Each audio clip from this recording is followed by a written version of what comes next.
الحمد لله رب العالمين والصلاة والسلام على نبينا محمد وعلى آله وصحبه أجمعين ومن تبعهم بإحسان إلى يوم الدين. أعوذ بالله السميع العليم من الشيطان الرجيم من همزه ونفخه ونفثه. بسم الله الرحمن الرحيم. لقد كان لكم في رسول الله أسوة حسنة. سب سے پہلے ہر طرح کی حمد اور ثنا، تعریف اور توصیف، عظمت اور بزرگی، کبریائی اور بڑائی اللہ رب العزت کے لائق اور زیبا ہے، جس نے ہم کو مسلمان بنایا. اللہ تعالیٰ کی ساری نعمتوں میں سب سے بڑی نعمت جس سے اللہ نے ہم کو نوازا ہے وہ یہ ہے کہ ہم مسلمان ہیں. اللہ نے ہم کو اپنے دین ہدایت کی توفیق عطا فرمائی ہے. اللہ تعالیٰ نے اپنے پیارے نبی محمد رسول اللہ صلی اللہ علیہ وسلم کو امتی بنایا ہے. اسلام کا چراغ جب ایک بندے کے دل میں جلتا ہے تو اس کی روشنی اس کے کردار کے گوشے گوشے کو منور کر دیتی ہے. ایک بندہ اگر سچا مسلمان ہے تو اس کے اسلام کی پہچان صرف یہ نہیں ہونی چاہیے کہ وہ جمعہ کے دن نہا دھو کر کے مسجد میں آ کر کے نماز پڑھ لیتا ہے، بلکہ اس کا اسلام اس کی زندگی کے ہر گوشے میں دکھائی دینا چاہیے. اس کے رویے میں، اس کے کردار میں، اس کے اخلاق میں، اس کے معاملات میں اس کا اسلام روشن ہونا چاہیے. وہ مسجد کے اندر بھی پہچانا جائے کہ یہ مسلمان ہے، وہ بازار میں تجارت کرتے ہوئے بھی پہچانا جائے کہ وہ مسلمان ہے، وہ پارلیمنٹ میں سیاست کرتے ہوئے بھی پہچانا جائے کہ وہ مسلمان ہے، وہ اپنے گھر میں اپنے ماں باپ کے ساتھ، اپنے بچوں کے ساتھ، اپنی بیوی کے ساتھ، اپنے پڑوسیوں کے ساتھ، اپنے دوستوں کے ساتھ سلوک کرتے ہوئے بھی پہچانا جائے کہ وہ مسلمان ہے. اسلام نے ہمارا یہ پرابلم ہے کہ ہمارا اسلام، ہم میں سے بیشتر لوگوں کا اسلام جمعہ سے چند گھنٹے پہلے شروع ہوتا ہے اور جمعہ کی نماز پڑھنے کے ساتھ ختم ہو جاتا ہے. بلکہ بہت سارے لوگوں کے پاس تو یہ جمعہ کے دن جو اسلام کی پہچان ہے وہ بھی باقی نہیں بچی ہے. بہت سارے لوگوں کو ان کا اسلام ان کے خطرے سے آگے نہیں ہے. ان کو پہچاننا ہو کہ وہ مسلمان ہے تو ان کے پاس بس یہی ایک علامت ہے کہ ان کا ختنہ ہوا ہے. باقی ان کے عقیدے میں، ان کے معاملات میں، ان کے سلوک میں، ان کے اخلاق میں اسلام دکھائی نہیں دیتا. اور یہ ہمارا بہت بڑا مسئلہ ہے کہ اسلام ہمارے ناموں تک محدود ہو کر کے رہ گیا ہے. ہم نام سے مسلمان ہیں پر ہمارے کردار میں، ہمارے رویے میں، ہمارے اخلاق میں اسلام کی خوشبو باقی نہیں بچی. ہم کو اگر ہم زبان سے اپنے مسلمان ہونے کا اقرار لوگوں کے سامنے نہ کرے تو کوئی آدمی ہمارے کردار سے، ہمارے ظاہر سے، ہمارے اخلاق سے ہمارے مسلمان ہونے کو نہیں پہچان سکتا. حالانکہ اسلام اس چیز کا نام تو نہیں ہے. ایک بندہ اگر سچا مسلمان ہے تو اس کا اسلام تو ہر جگہ دکھائی دے گا. مسجد میں بھی دکھائی دے گا، مسجد کے باہر بھی دکھائی دے گا، اس کے ظاہر میں دکھائی دے گا، اس کے اخلاق میں چمکے گا اسلام. اور مسلمان اپنے اخلاق سے پہچانا جانا چاہیے کہ وہ مسلمان ہے. چاہے وہ اخلاق کافر کے ساتھ ہو، چاہے مسلمان کے ساتھ ہو، چاہے اپنوں کے ساتھ ہو، چاہے غیروں کے ساتھ ہو، ماں باپ کے ساتھ ہو، پڑوسی کے ساتھ ہو، اپنے کولیگ کے ساتھ ہو، جن لوگوں کے ساتھ تجارتی تعلقات ہیں ان کے ساتھ ہو، اپنی بیوی سے، اپنے بچوں سے. ایمان آپ کو صرف ایک اچھا نمازی نہیں بناتا، ایمان آپ کی پوری زندگی کو تبدیل کرتا ہے. ایمان اگر سچا ہے تو اس ایمان کی روشنی آپ کی زندگی کے ہر گوشے میں دکھے گی اور آپ اپنے رویے سے پہچانے جائیں گے کہ آپ مسلمان ہیں.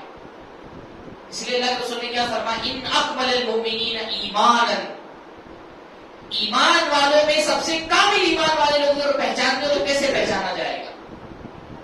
مسجد میں تو نہیں پہچان سکتے آپ. کیوں؟ کیونکہ مسجد میں تو ہر کوئی نماز پڑھنے آئے گا نا. بھئی اللہ کے رسول صلی اللہ علیہ وسلم کا جو دور ہے اس میں تو منافق بھی مسجد میں نماز پڑھنے آ رہے. کسی طرح سے ہی پچھلی صفوں میں ہی صحیح اٹھ بیٹھ کر کے چلے جائیں لیکن مسجد میں نماز پڑھنے تو آ رہے ہیں، نمازوں سے تو نہیں پہچان ہو پائے گی، کیونکہ نماز تو مسلم معاشرے میں تصور ہی نہیں کہ نماز چھوڑنے والی چیز بھی ہے.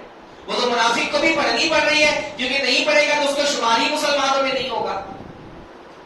تو منافق بھی آ رہے ہیں اللہ کے نبی صلی اللہ علیہ وسلم کے زمانے میں مسجد میں نماز پڑھنے کے لیے.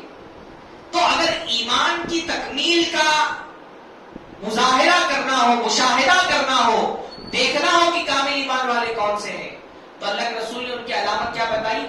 احسنہم خلقا، سب سے کامل ایمان والے لوگ وہ ہیں جن کے اخلاق سب سے زیادہ اچھے ہیں. پتا کیا چلا؟ ایمان صرف عبادتوں میں محدود نہیں رہتا. ایمان کا چراغ جب دل کے اندر جلتا ہے تو اخلاق سے اس کی روشنی پھوٹتی ہے. آدمی اپنی زبان کی مٹھاس سے، اپنے اعمال اور کردار کے حسن سے پہچان لیا جاتا ہے کہ یہ تو مسلمان ہے. اس کا رویہ اس کے مسلمان ہونے کی گواہی دیتا ہے. وہ زبان کے دعوے سے نہیں، وہ کردار کے ثبوت سے پہچانا جاتا ہے کہ وہ مسلمان ہے. ہم تو ویسے مسلمان نہیں رہ گئے نا، ہے ہاں بھئی ہم تو مولوی ہیں، ہم کو لوگ کہتے ہیں مولوی کی دور مسجد تک. آپ مارکیٹ میں ہیں، آپ سماج میں ہیں، آپ معاشرے میں ہیں، آپ تجارت کر رہے ہیں، آپ بتائیے آپ کا کیا تجربہ ہے؟ کیا کسی مسلمان سے اس دور میں جس میں ہم جی رہے ہیں، ہمارے معاشرے کا، ہمارے ہندوستان کا مسلمان، کیا کسی مسلمان سے کوئی مالی لین دین کرتے ہوئے آپ اس وجہ سے کیونکہ وہ مسلمان ہے اس سے زیادہ ایمانداری کی امید رکھتے؟ ہاں کسی سمجھ رہے سوال کیا کر رہا ہوں میں کہ ایک مسلمان ہے، آپ اس سے کوئی مالی لین دین کرتے ہوئے صرف اس وجہ سے کہ یہ مسلمان ہے آپ توقع رکھ سکتے ہیں کہ یہ مالی لین دین اس کا ٹھیک ہوگا، مسلمان ہے؟ معاملہ اس کے برعکس ہے. لوگ آ کر کے بولتے مولانا کافر سے مالی تجارت، مالی لین دین کرتے ہوئے ڈر نہیں لگتا، مسلمان سے کرتے ہوئے ڈر لگتا کہ نہیں کھا کے بیٹھ کر ہے پیسہ. یہ صورتحال بن گئی. ہاں بےایمانی، بھائی ایمانداری اور بے ایمانی یہ لفظ ہی کس سے نکلا ہے؟ ایمانداری مطلب ایمان سے بنا ہے نا، کہ بندے کے دل میں اگر ایمان ہے تو اس کی تجارت میں ایمانداری دکھنی چاہیے. پر ایمان ہونے کے باوجود تجارت میں ایمانداری نہیں ہے. ہاں ایمان ہوگا تو ایمان ایک تاجر کو ایماندار تاجر بناتا ہے. ایمان اگر دل کے اندر ہے تو ایک دوست کو اچھا دوست، وفادار دوست بناتا ہے. ایمان اگر ہے تو ایک باپ کو مشفق اور اچھی تربیت کرنے والا باپ بناتا ہے.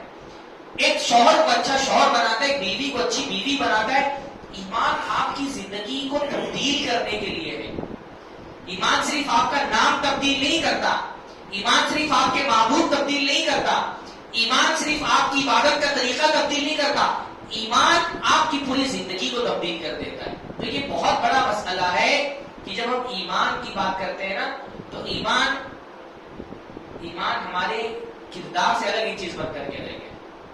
ہاں سماج میں ہم مسلمان نہیں رہے. جو تھوڑا بہت ہمارے یہاں دینداری کا تصور ہے وہ کل لے کر کے نماز، روزے، حج، زکات تک. بلا شبہ نماز سارے دین میں سب سے افضل ترین عبادت ہے. بلا شبہ روزے کے فضائل بہت زیادہ ہیں. بلا شبہ زکات اور حج اور یہ ساری چیزیں دین کا رکن ہے. لیکن ہمارا ایمان صرف ہماری عبادتوں کو درست نہیں کرتا، ہمارا ایمان ہماری پوری زندگی تبدیل کرتا ہے. ہم نماز کے مسلمان تو ہیں، ہم سماج کے مسلمان نہیں ہیں.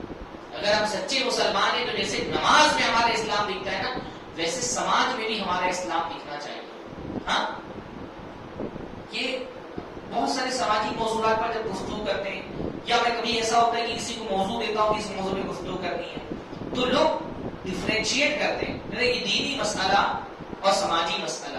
ہاں تو ایک سماجی موضوع کی بجائے کوئی دینی موضوع لیجیے تو کیا سماج کے موضوعات دین کے موضوع سے خارج ہیں؟ ہاں کیا دین ہمارا ہم کو صرف عبادتیں سکھاتا ہے؟ دین ہمارا ہم کو عبادتوں کے ساتھ ساتھ معاملات بھی سکھاتا ہے. ایک اچھا سماج بنانا یہ ہماری ایمانی اور دینی ذمہ داری ہے. اللہ کے نبی صلی اللہ علیہ وسلم نے اب ہمارے سماجی معاملات کو ہمارے ایمان سے جوڑا ہے. ایک نہیں دسیوں حدیثیں جہاں ایمان کا حوالہ دے کر کے بندے کے اخلاق درست کرنے کا حکم دیا ہے. فرمایا من کان یؤمن باللہ والیوم الآخر فلیقل خیرا او لیصمت. جو اللہ اور آخرت پر ایمان رکھتے ہیں وہ اچھی بات کہے یا خاموش رہے. من کان یؤمن باللہ والیوم الآخر فلیکرم ضیفہ، جو اللہ اور آخرت پر ایمان رکھتا ہے وہ اپنے مہمان کی میزبانی کرے. ہاں، اسلام آپ کو صرف نمازی نہیں بناتا، اچھا میزبان بھی بناتا ہے. کہ آپ کا مہمان آیا، میزبان اچھی کرے، ایمان کا تقاضا ہے. فرمایا من کان یؤمن باللہ والیوم الآخر فلا یؤذی جارہ، جو اللہ اور آخرت پر ایمان رکھتا ہے وہ اپنے پڑوسی کو نہ ستائے. آپ کا ایمان آپ کو ایک اچھا پڑوسی بھی بناتا ہے. یہ ساری اللہ کے نبی صلی اللہ علیہ وسلم کو جب اللہ تعالیٰ نے کہا نا کہ اللہ کے نبی ہمارے لیے اسوہ ہیں، لقد کان لکم فی رسول اللہ اسوۃ حسنہ، تمہارے لیے اللہ کے نبی صلی اللہ علیہ وسلم بہترین نمونہ ہے. تو اللہ کے نبی صلی اللہ علیہ وسلم زندگی کے کسی ایک مرحلے میں ہمارے لیے نمونہ نہیں ہے کہ بس نماز میں اللہ کے نبی ہمارے لیے نمونہ ہے، صرف عقیدے میں اللہ کے نبی ہمارے لیے اسوہ اور آئیڈیل ہے. اللہ کے نبی اپنی شخصیت کے ہر پہلو میں ہمارے لیے اسوہ ہیں. نبی کی سنتیں ہر زندگی کے مرحلے میں ہماری انگلیاں کام کر کے ہم کو ہدایت کا راستہ دکھاتی ہیں. تو جیسے ہم نمازوں میں یہ فکر کرتے ہیں نا کہ ہماری نمازیں نبی کی سنت کے مطابق کرتے ہیں، فکر نا بنا رکوع سے پہلے رفع کرتے ہیں. کیوں؟ اللہ کے نبی نے کیا، متواتر حدیثوں سے ثابت ہے کہ اللہ کے نبی رفع کیا، رکوع سے پہلے رکوع کی بات ہم کرتے ہیں کیونکہ نبی کی سنت ہے. ہم سورہ فاتحہ پڑھتے ہیں کیونکہ اللہ کے نبی کا حکم ہے. ہم نماز کی ایک ایک کیفیت میں نبی کی سنتیں تلاش کر کر کے عمل کرتے ہیں اور اس پر مناظرے کرتے ہیں. اور الحمدللہ یہ ہمارا امتیاز ہے، ہماری خصوصیت ہے، یہ ہمارا فخر ہے کہ نبی کی سنت سے جیسی محبت اہل حدیث کو ہے، اس کائنات میں کسی شخص کو کوئی جماعت نبی کی سنت سے کوئی لگاؤ نہیں رکھتی جو اہل حدیث رکھتا ہے نا. بھائی ہم تو وہ لوگ ہیں نا کہ ہم ان لوگوں میں سے الحمدللہ نہیں ہیں جن کو نبی کی سنت بتائی جاتی ہے تو کہتے ہیں ہاں یہ حدیث تو ہے لیکن یہ ہمارے مسلک کے مطابق نہیں ہے. ہم الحمدللہ لوگ اپنے مسلک کا حوالہ دے کر کے نبی کی سنتیں ریجیکٹ کرنے والوں میں سے ہم نہیں ہیں. لیکن کیا نبی کی سنتیں صرف نماز کے لیے ہمارے لیے ہیں؟ ہاں، جیسے نماز میں نبی کی سنتیں ہمارے لیے اسوہ ہیں ویسے سماج میں بھی نبی کی سنتیں ہمارے لیے اسوہ ہیں. جیسے نماز میں اس بارے میں فکر مند رہتا ہوں کہ میری نماز نبی کی سنت کے مطابق ہو، ویسے میں اپنے پڑوسی کے ساتھ سلوک میں بھی مجھ کو فکر مند ہونا چاہیے کہ میرے پڑوسی کے ساتھ میرا سلوک نبی کی سنت کے مطابق ہے کہ نہیں. اپنے بچوں کی تربیت میں بھی مجھ کو فکر ہونی چاہیے کہ اپنے بچوں کے ساتھ سلوک میں میں نبی کی سنتوں کا کتنا پابند ہوں.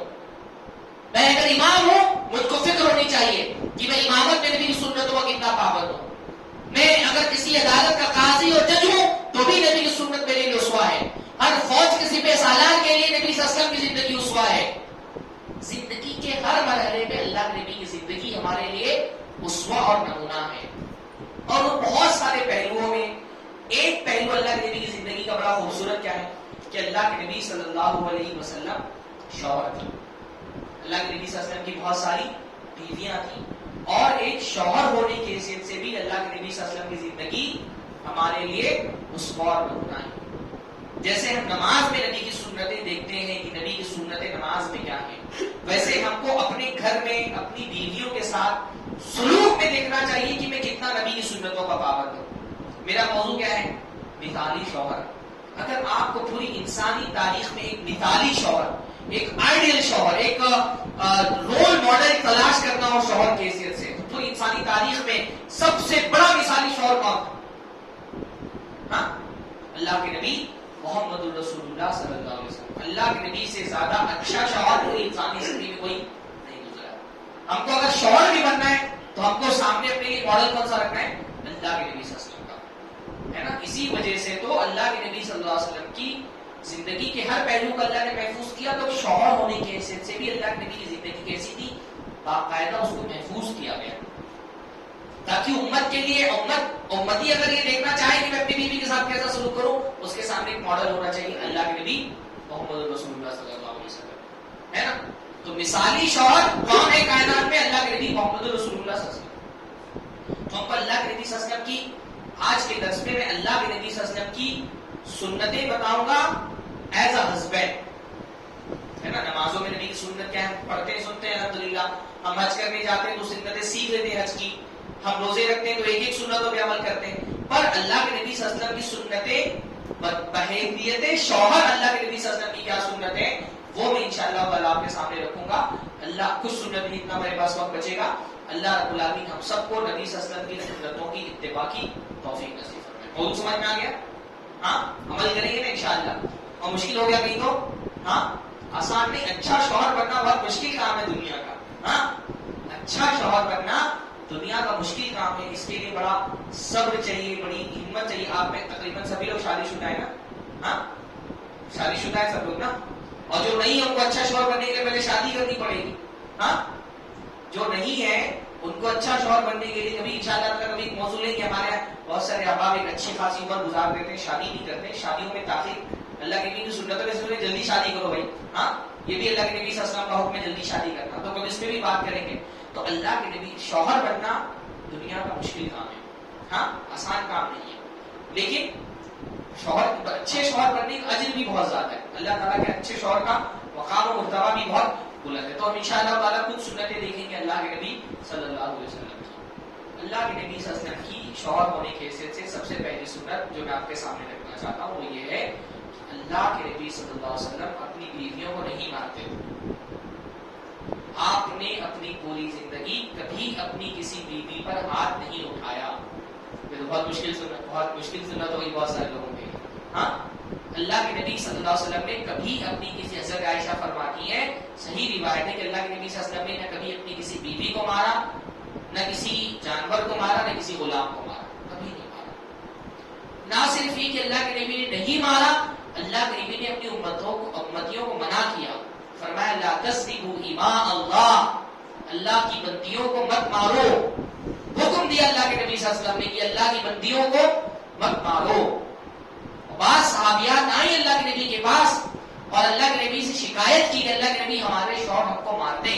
تو اللہ نے فرمایا اولئک لیسوا بخیارکم, کہ یہ شوہر جو اپنی بیویوں پر ہاتھ اٹھاتے ہیں یہ اچھے شوہر نہیں ہیں. اچھے شوہر اپنی بیویوں پر ہاتھ نہیں اٹھاتے. یہ شریف, خاندانی, عزت دار, اچھے مومن شوہر کی علامت نہیں اپنی بیوی کو مارے. تو اللہ کے بندوں, اللہ کے نبی کی سنتوں میں سے سنت کیا ہے؟ بیوی پر ہاتھ نہیں اٹھانا ہے. دیکھیے اختلافات تو ہوں گے نا, شادی شدہ زندگی ہے, میاں بیوی دو الگ پس منظر سے, دو الگ بیک گراؤنڈ سے, الگ الگ گھروں میں پلے ہوئے ایک ساتھ جب رہنا شروع کرتے ہیں نا تو مسائل آئیں گے, اختلافات آئیں گے, پرابلمز آئیں گے. خاص طور پہ شادی کا جو آغاز کا دور ہوتا ہے نا 2-3 سال, ہاں یہ ذرا سا مشکل دور ہوتا ہے. آپ نے کبھی دیکھا نا گاڑی کے دو ڈبے جب جوڑے جاتے ہیں آپس میں تو شروع میں بہت کھڑکھڑاہٹ ہوتی ہے نا. ہاں شروع میں بہت آواز ہوتی ہے, پھر ایک بار سیٹ ہو گئے تو سیٹ ہو گئے. تو یہ شادی کے ابتداء جو 2-3 سال ہوتے ہیں نا یہ بڑے کریٹیکل ہوتے ہیں. مطلب شروع کے 2-4 مہینے تو پھر آدمی کو بڑی محبت, پھر تو وہ دوستوں سے بھی تعلق توڑ لیتا ہے 2-4-6 مہینہ جب بیوی ملتی ہے.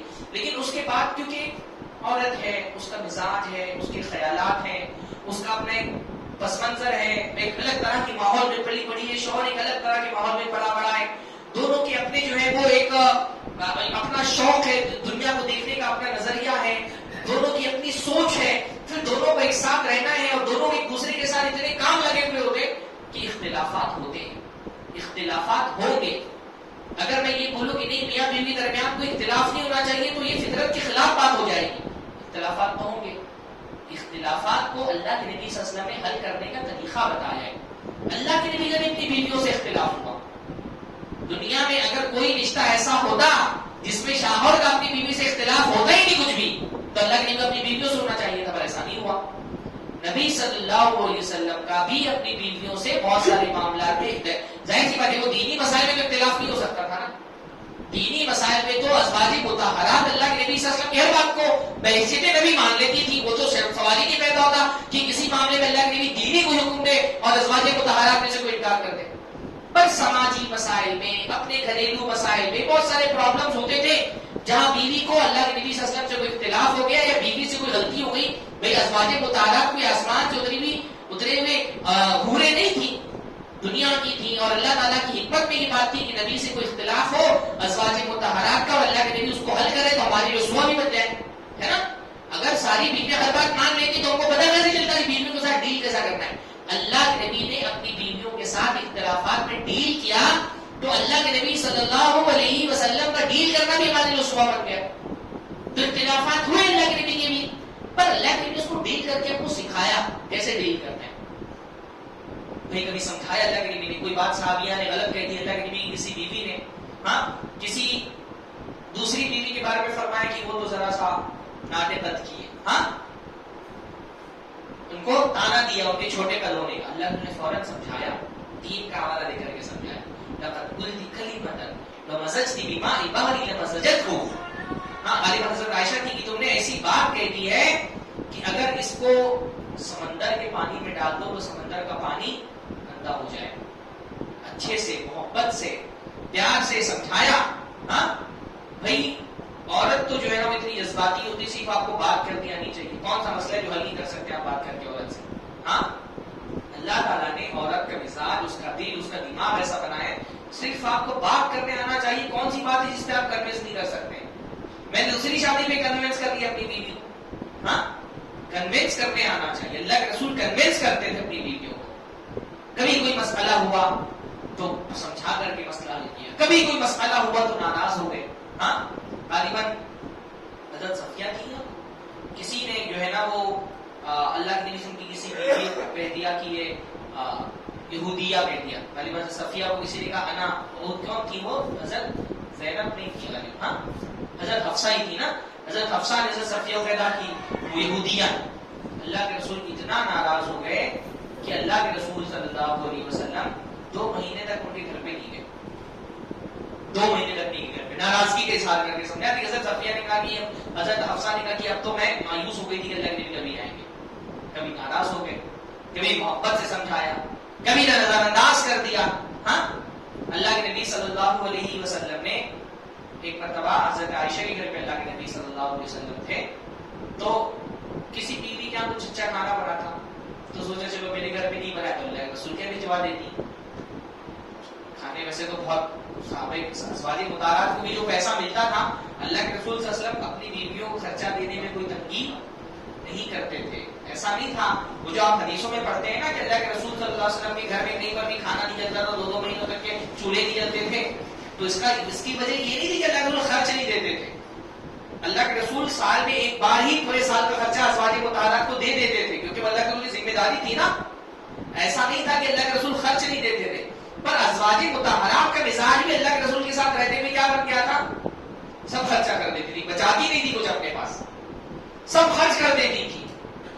تو اب کہیں پر کچھ بنا، کسی بیوی نے اچھا سا کھانا بنا دیا تو سوچا میرے گھر پہ باری گرچے نہیں ہے، حضرت عائشہ کے گھر پہ اللہ نے بھی تو وہاں بھجوا دیتی. تو بھجوا دیا اللہ کے رسول کے پاس. اب حضرت عائشہ دیکھ رہی ہے کہ باری میری اور کھانا آ رہا ہے سوکر کے گھر سے. تو وہ مارا ہاتھ اس برتن پہ، برتن گر گیا نیچے، ٹوٹ گیا، کھانا زمین پہ گر گیا. اب ہم میں سے کسی کی بیوی اگر کھانا گرا دے یا برتن توڑ دے، ہم تو اس کی ہڈی توڑ دے نا. اللہ کے رسول نے کیا کیا؟ غصے میں حضرت عائشہ، اللہ کے رسول نے کیا کیا؟ اللہ کے رسول خاموشی سے اٹھے، برتن اٹھا کر کے دوسرا رکھا، کھانا اس برتن میں رکھا، دوسرا برتن لیا، اس غلام کیا جو بھی آیا تھا اس کے ہاتھ میں دیا اور کہا غارت امک، تمہاری ماں کو غیرت آ گئی تھی، جیلسی فیل کرنے لگی تھی. غیرت سمجھتے ہیں نا، جیلسی تھوڑی سی فیل کرنے لگی تھی. واپس بھیج دیا. آپ سوچئے غلطی کس نے کی؟ غلطی کس نے کی؟ حضرت عائشہ نے نا. ایکسکیوز کون پیش کر رہا ہے؟ اللہ کے رسول. غلطی کر رہی ہے بیوی اور ایکسکیوز کون پیش کر رہا ہے؟ شوہر. اس سے اعلیٰ کریکٹر آپ کو کہیں ملے گا شوہر کا؟ کبھی خود سمجھا رہے، کبھی خود سمجھانے سے بات نہیں مان رہے. ایک مرتبہ کسی مسئلے میں اختلاف ہو گیا تو اللہ کے رسول صلی اللہ علیہ وسلم نے کہا عائشہ دیکھو تم میری نہیں مان رہی ہو، مسند احمد کی روایت ہے، میں تمہاری نہیں مانوں گا. ایسا کرتے ہیں اتردین ان یحکم بیننا ابو عبیدہ بن الجراح. عائشہ کیا تم اس سے راضی ہو کہ چلو اپنے اس مسئلے کو لے کے چلتے ہیں ابو عبیدہ بن الجراح کے پاس اور ان سے فیصلہ کرا لیتے. وہ جو بولے کہ تم بھی مان لے گا میں بھی مان لوں گا. تو اللہ آپ سوچیے یہ بات کون کر رہا ہے؟ اللہ کے نبی ہے، رسول ہے، مسجد نبوی کی امام ہے، مسلمانوں کی فوج کے سپہ سالار ہے، مسلمانوں کی عدالت کے قاضی اور جج ہے. لوگ اپنے فیصلے کرانے کے لیے اللہ کے رسول کے پاس آتے ہیں. اللہ کے رسول کا اپنی بیوی سے اختلاف ہو رہا ہے تو کیا کہہ رہے؟ عائشہ تم میری نہیں مان رہی، میں تمہاری نہیں مان رہا، چلو فیصلہ کس سے کراتے ہیں؟ ابو عبیدہ بن الجراح سے. حضرت عائشہ کیا فرماتی ہیں؟ میں نہیں چلتی، ابو عبیدہ کے پاس نہیں جاتی میں، مجھے ان سے امید نہیں ہے ان یحکم علی کہ وہ میں آپ کے خلاف میرے حق میں فیصلہ کریں گے، مجھے ان سے توقع نہیں ہے، وہ آپ ہی کے حق میں فیصلہ کریں گے، مجھے نہیں فیصلہ کرانا ان سے. ہاں تو اللہ فرماتے ہیں ترسینا بحکم عمر، ٹھیک ہے ابو عبیدہ بن الجراح سے نہیں فیصلہ کرانا ہے تو چلو عمر سے فیصلہ کرا لیتے. ہاں اللہ ہی کیا یہ اسٹینڈرڈ اللہ کے نبی صلی اللہ علیہ وسلم نے سیٹ کر دیا. ہم میں سے کون آدمی اس اسٹینڈرڈ پہ اپنے آپ کو ثابت کر سکتا ہے؟ یہ صبر. ہاں عورت سے ڈیل کرتے ہوئے بڑے صبر کی ضرورت ہوتی ہے. چلو عمر سے فیصلہ کرا لیتے. حضرت عائشہ فرمایا انا اخاف من عمر، مجھے عمر سے ڈر لگتا ہے، میں عمر سے بھی فیصلہ نہیں کراؤں گی. ہاں اللہ تو فرماتے ہیں ترسینا بحکم ابی، ٹھیک ہے عمر سے مت کراؤ، تمہارے ابا ابو بکر سے فیصلہ کرا لے، ان کے پاس لے کے چلے مسئلہ، کہتی ہاں ٹھیک ہے ابا سے فیصلہ کرا لو. یہ لیول ہے انڈرسٹینڈنگ کا، یہ لیول ہے ایک مثال. اس لیے میں نے کہا نا کہ پوری انسانی تاریخ میں اللہ کے نبی سے بڑا مثالی شوہر آپ کو کوئی نہیں ملے. ہاں دوسروں سے فیصلہ کرانے. اللہ کے رسول صلی اللہ علیہ وسلم مزاج سمجھتے تھے بیویوں کا. مزاج یعنی کائنات کا امام ہے، وہ بیوی کی چھوٹی چھوٹی باریکیاں دیکھ رہا ہے نا. حضرت عائشہ سے ایک مرتبہ کہتے ہیں عائشہ جب تم خوش ہوتی ہو مجھے پتا چل جاتا ہے، اور جب تم ناراض رہتی ہو مجھے پتا چل جاتا ہے.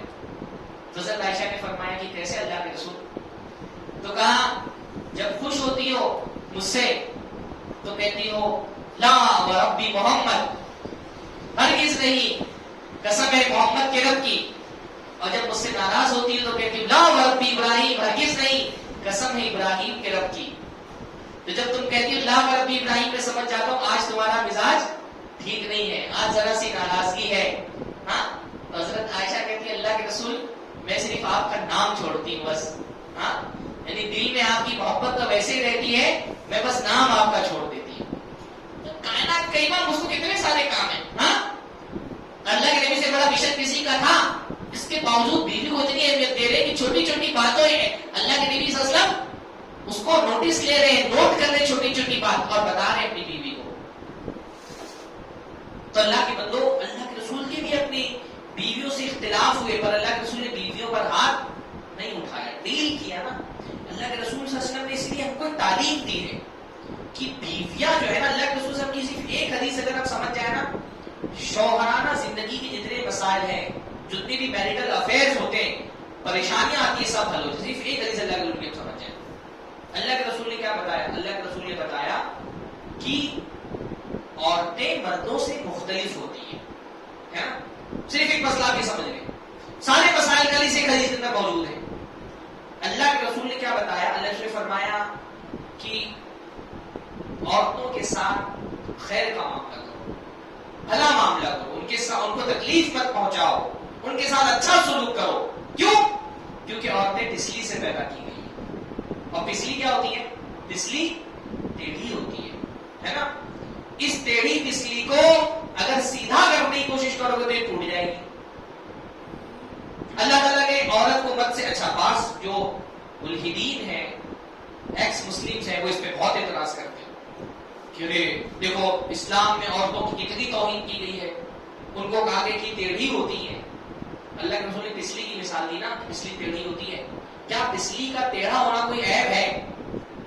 ہاں اگر کوئی مرتد آپ سے پر اعتراض کرے کہ اسلام میں عورتوں کا دیکھو ویلیو ایسی گھٹائی گئی کہ کہا گیا کہ عورت جو ہے وہ ٹیڑھی پسلی سے پیدا ہوئی تو عورت کو ٹیڑھا کہا گیا، تو اس کا آسان سے جواب کیا ہے؟ کیا پسلی کا ٹیڑھا ہونا کوئی عیب ہے؟ نہیں نا. پسلی کا ٹیڑھا ہونا کوئی عیب نہیں ہے، پرفیکٹ ہے، پسلی کو ٹیڑھا ہی ہونا چاہیے. ایسے عورتوں کے اندر کچھ ٹیڑھا پن ہے پر وہ ان کے لیے عیب نہیں ہے. اللہ نے کیا کیا ہے؟ عورت کی ایموشنز کو، اس کے جذبات کو اس کی لاجک پر غالب کر دیا ہے. وہ اپنے دماغ سے کم دل سے زیادہ سوچتی ہیں، جذباتی ہوتی، ایموشنل ہوتی ہے نا. اور اگر وہ ایموشنل نہ ہو، بہت لاجیکل ہو جائے تو جو اس کی ذمہ داریاں ہیں گھریلو وہ نبھا نہیں پائیں گی. اگر عورت بہت جذباتی نہ ہو تو وہ بچے کی تربیت کے لیے جو صبر اس کو چاہیے، بچے پیدا کرنے کے لیے، ان کو پالنے پوسنے بڑا کرنے کے لیے جو ہمت اور صبر چاہیے وہ نہیں کر پائے گی، پر کیونکہ بہت جذباتی ہوتی ہے بچے کو لے کر کے تو سب برداشت کر لیتی.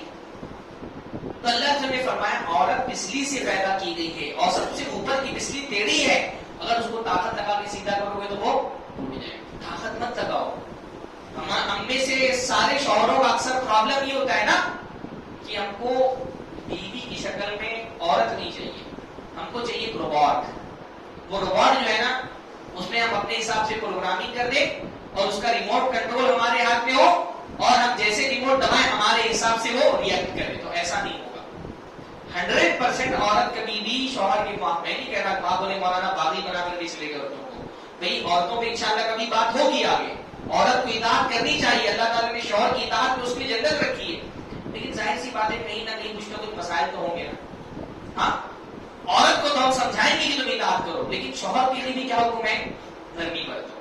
کہیں کوئی پرابلم آ رہا ہے نرمی سے کام لو، کیونکہ طاقت لگاؤ گے تو کیا ہوگا؟ وہ سیدھی ہو جائے گی. وہ روبوٹ نہیں ہے. اللہ نے اس کو دل دیا ہے، دماغ دیا ہے، وہ بھی چیزوں کو دیکھتی ہے، معاملات کو سمجھتی ہے. تو کبھی ایسا ہوگا کہ آپ کی سوچ اور اس کی سوچ میچ نہیں کرتے تو مارنا نہیں. ہاں مارو مت، نرمی سے سمجھاؤ. کبھی ناراض ہو جاؤ، کبھی غصہ ہو جاؤ، لیکن ہاتھ مت اٹھاؤ. برداشت کرو، نظر انداز کرو. کمپرومائز کرنا پڑتا ہے. دنیا کا کوئی رشتہ بھی کمپرومائز کے بغیر نہیں چلتا، کیونکہ پرفیکشن تو نہیں ہو سکتا دنیا میں نا. ہاں پرفیکشن صرف جنت میں ملے گا. وہ جو 100% اپنے موافق بیوی چاہیے وہ دنیا میں نہیں ملے گی. وہ انشاءاللہ جنت میں نماز روزہ ہم کریں گے برابر تو پھر وہ حور ملے گی ایک دم ہمارے موافق. دنیا میں تو یہی عورتیں ملیں گی، انہی سے کام چلانا پڑے گا. ہاں ایسی ہی عورتیں ملیں گی. کبھی کچھ اچھائیاں ہوں گی، کچھ برائیاں ہوں گی. اس لیے اللہ نے فرمایا لا یفرق مؤمن عن مؤمنۃ ان کرہ منها خلقا رضی منها آخر. مومن مرد مومنہ عورت سے ناراض نہ ہو، اس کو طلاق نہ دے، اس سے جدا نہ کرے اپنے آپ سے. اگر کوئی بات اس کو بری لگ رہی ہے تو دیکھیں اس کے اندر بہت ساری اچھائیاں بھی ہیں، ہے نا. عورت کی اگر کوئی بات بری لگ رہی ہے تو یہ سوچے کہ اس کے اندر بہت ساری اچھائیاں بھی ہیں. ساتھ میں رہ کر کے چلنے کا مزاج بناؤ. ہاں ساتھ میں رہ کر کے اس کو فریق نہیں رفیق بناؤ اپنا. یہ جو فیمنزم کا دور ہے نا اس نے بہت بڑا پرابلم یہ کریٹ کر دیا ہے ہمارے معاشرے کے اندر کہ عورت کو مرد کا اور مرد کو عورت کا ایک فریق بنا دیا ہے. دونوں ایک دوسرے کے دشمن ہیں، ایک دوسرے سے مقابلہ ہی کرتے رہتے، ایک دوسرے کا عیب ہی تلاش کرتے رہتے، ایک دوسرے کے کام میں نقص ہی نکالتے رہتے. شوہر کا کام ہے بیوی میں عیب نکالنا، بیوی کا کام ہے شوہر کا عیب نکالنا. ایسے تو زندگی نہیں چلے گی. رفیق بنو ایک دوسرے کے، نظر انداز کرنا سیکھو ایک دوسرے کی عیب اور برائیوں کو، اور اچھائیاں دیکھو نا، اچھائیاں دیکھو اپنی بیوی کی. تو جب یہ مزاج بن جائے گا تو انشاءاللہ تعالی مسائل پیدا نہیں ہوگی، پھر مارنے کی نوبت ہی نہیں آئے. ہاں عورت بہت بڑی باغی ہو گئی ہے، اتنا وہ بغاوت کرنے لگی ہے کہ اس کی وجہ سے گھر ٹوٹ سکتا ہے. تو قرآن نے مارنے کی اجازت دی ہے. میں ایسا نہیں کر رہا کہ مار ہی نہیں سکتے سیدھے سے، لیکن بہت اصول اور ضابطے اس کے، وہ اصول اور ضابطے ذہن میں ہونے چاہیے. پہلی بات کیا ہے؟ اللہ تعالیٰ کیا فرمانے قرآن کے اندر واللاتی تخافون نشوزہن، وہ عورتیں جن کی بغاوت کا تم کو خوف ہے. پہلی بات کس پر مارنے کی بات ہو رہی ہے کہ عورت اتنا زیادہ باغی ہو گئی ہے کہ وہ بالکل کنٹرول سے باہر ہے، اپنی مرضی چلا رہی ہے، کوئی بات سن کر کے نہیں دے رہی، اور اتنا حاوی ہو گئی ہے کہ اب رشتہ ٹوٹنے کی کگار پہ. بھائی ظاہر سی بات ہے اللہ تعالیٰ نے جو گھر کا ادارہ ہوتا ہے نا اس کا سرپرست کس کو بنایا؟ شوہر کو. اگر عورت اس سرپرستی کو قبول نہیں کرے گی، فرما بردار نہیں بنے گی، گھر ٹوٹے گا، مسائل پیدا ہوں گے، بچے کی تربیت میں پرابلم آئے گا، ساس بہو اور ساس سسر یہ سب جھگڑے ہوں گے، معاملات خراب ہوں گے. اب اگر عورت اتنا حاوی ہو گئی ہے کہ سرے سے وہ آدمی کی ماتحتی میں ہی نہیں آئی، اس کو نشوز کہتے ہیں، حاوی ہو جانا، باغی ہو جانا، تب مارنے کی بات ہوئی ہے. ہمارے یہاں کھانے میں نمک زیادہ ہوگا تو پیٹ دیں گے، ہاں چائے میں چینی زیادہ ہوگی تو پیٹ دیں گے، چھوٹی چھوٹی باتوں میں مذاق بنا کے مارتے ہے نا. ہمارے یہاں مرد کی ڈیفینیشن یہ بن گئی کہ بیویوں کو مارے. جب تک ہم بیویوں کو مارے نا ہماری مردانگی کو تسکین نہیں ملتی ہے. ہاں جب بیوی کو مارتے تو احساس ہوتا ہے ہاں میں مرد ہوں. اللہ کے نبی سے بڑا مرد اس کائنات میں کوئی پیدا نہیں ہوا. اللہ کے رسول نے کبھی اپنی بیوی پہ ہاتھ نہیں اٹھایا. ہمارے یہاں ریئر کوئی کیس ملے گا. آپ لوگ ماشاءاللہ یہ کوکر وغیرہ خطے کے رہنے والے لوگ ہیں. یہاں میں دیکھتا ہوں ذرا سا بیویوں کو مارنے کے معاملات اتنے زیادہ نہیں آتے, بلکہ یہاں تو الٹا بہت سارے معاملات ایسے آتے ہیں کہ بیچارے خود پیٹتے بھی, ایسے بھی مسائل آتے ہیں, خود ہی پیٹتے مارنے کی بجائے. اللہ رحم فرمائے. بھئی عورتیں سن رہی ہیں تو اللہ تعالیٰ ان کو بھی زیادہ توفیق دے کہ اپنی شوہروں کو نکالے. ورنہ عام مزاج ہمارے برق صغیر کا, ہندوستانی, پاکستانی, بنگلہ دیشی جو ایک مزاج ہے مردوں کا, وہ مارتے بھی ہوتے. ہاں ہمارے یہاں یوپی کی طرف تو باقاعدہ ایک پرتھا ہے, پہلے ہی دن مارتے. ہاں پہلے ہی دن مارتے. وہ دوستوں نے چڑھا کے رکھا ہوتا کہ پہلے دن سے روب جمع کر کے رکھو, پہلے دن سے مارنا شروع کرو. ہاں تاکہ تمہارا روب, یہ رشتہ روب جمع نہیں کری, یہ تو محبت کے اظہار کا رشتہ ہے. پہلے دن مارتے, اور پھر وہ الگ الگ ویلیڈیٹی ہوتی ہے. بھائی کچھ سال بھر میں ایک بار مارتے, کچھ 6 مہینے میں مارتے, ہاں کچھ مہینے میں مارتے, کچھ روز ہی پیٹتے. تو لیکن ہمارے یہاں مارنے کو مردانگی سے تو جب ابھی کیا چھوٹی چھوٹی باتیں مارتے, چھوٹی چھوٹی باتوں پہ پیٹ دے رہا بیوی کو مارتے. تو یہ شریعت قرآن مجید نے کیا کہا, بغاوت کا خوف ہے, گھر ٹوٹ رہا ہے تمہارا اس کی وجہ سے, وہ بالکل ہاتھ سے باہر نکل رہی ہے, تب مارنا ہے. وہ بھی کیسے مارنا ہے, ڈائریکٹ مارنا نہیں ہے. کیا فرمایا, واللاتী تخافون نشوزہن فعظوہن. تو پہلے کیا کرو, ان کو سمجھاؤ. بیشتر معاملات تو بات کرنے سے حل ہو جاتے ہیں. اچھا میں بات کرنے کی بات کر رہا ہوں, جھگڑا کرنے کی بات نہیں کرتا, ہے نا. ہمارے یہاں بیوی سے کوئی اختلاف ہو تو جھگڑا ہی شروع ہوتا ہے, بات تو ہوتی نہیں ہے, کنورسیشن نہیں ہوتا, جھگڑا ہوتا ہے سیدھا. اللہ تعالیٰ نے کیا فرمایا, نصیحت کرو ان کو. خاص طور پہ میں اگر جن نوجوانوں کی شادی نہیں کی ان کو میں جو ہے نا وہ ایک مشورہ دیتا ہوں, دیندار عورت سے شادی کرو. دیندار عورت کا بہت بڑا فائدہ کیا ہوتا ہے, اس کو آپ قرآن حدیث کا حوالہ دے دو نا, وہ چپ ہو جاتی ہے. میرے پاس ہے نا 2 دوست, مجھے تجربہ ہے الحمدللہ. دیندار عورتوں کو آپ قرآن کی آیت سنا دو, حدیث سنا دو, وہ کیا ہوتے ہیں, وہ مطمئن ہو جاتی ہے, وہ اس سے آگے پھر بات نہیں کرتی. بے دین عورت کو آپ کیا کریں گے, اس کو تو قرآن کا والا کام. اس لیے دیندار لڑکیوں سے شادی کرو. نصیحت کیسے کرنا ہے بھائی, نصیحت میں کچھ بولوں گا تو بیوی میری نظر میں تو کوئی عزت نہیں ہوگی نا. لیکن میں اگر قرآن کی آیت سناتا ہوں, حدیث سناتا ہوں, کتاب پر فرما برداری والی, تو پھر ظاہر سی بات ہے اللہ اس کے رسول سے آگے, ایک ایمان والی عورت اللہ اس کے رسول سے آگے نہیں بڑھتی. فعظوہن, ان کو نصیحت کرو, سمجھاؤ, ٹھنڈے دماغ سے, محبت سے, پیار سے. بیشتر مسائل تو ایسے ہی حل ہو جائیں گے.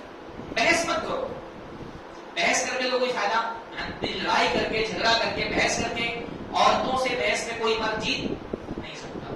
یہ تو ایک دم بڑا سے بڑا ڈیبیٹر ہو, بیوی سے بحث میں کوئی, آپ بحث کریں گے تو عورت سے آگے, وہ ان کا میدان ہے, ان کے میدان میں جا کے ان سے لڑائی نہیں کرنا چاہیے. ڈیبیٹ والا میدان کا ان کا ہے, وہ بڑا سے بڑا مناظر بیوی سے نہیں جیت سکتا. بھائی بحث میں آپ کو وہ ایسا گھمائیں گی نا کہ آپ کو پتہ ہی نہیں چلے گا کہ آپ کہاں سے کہاں چلے گئے. ہاں بات مرتبہ بیویوں سے آپ بحث کریں گے نا, وہ آپ کی طرف ایک جملہ منسوخ کرے گی, آپ اس کا دفاع کرنا شروع کر دیں گے.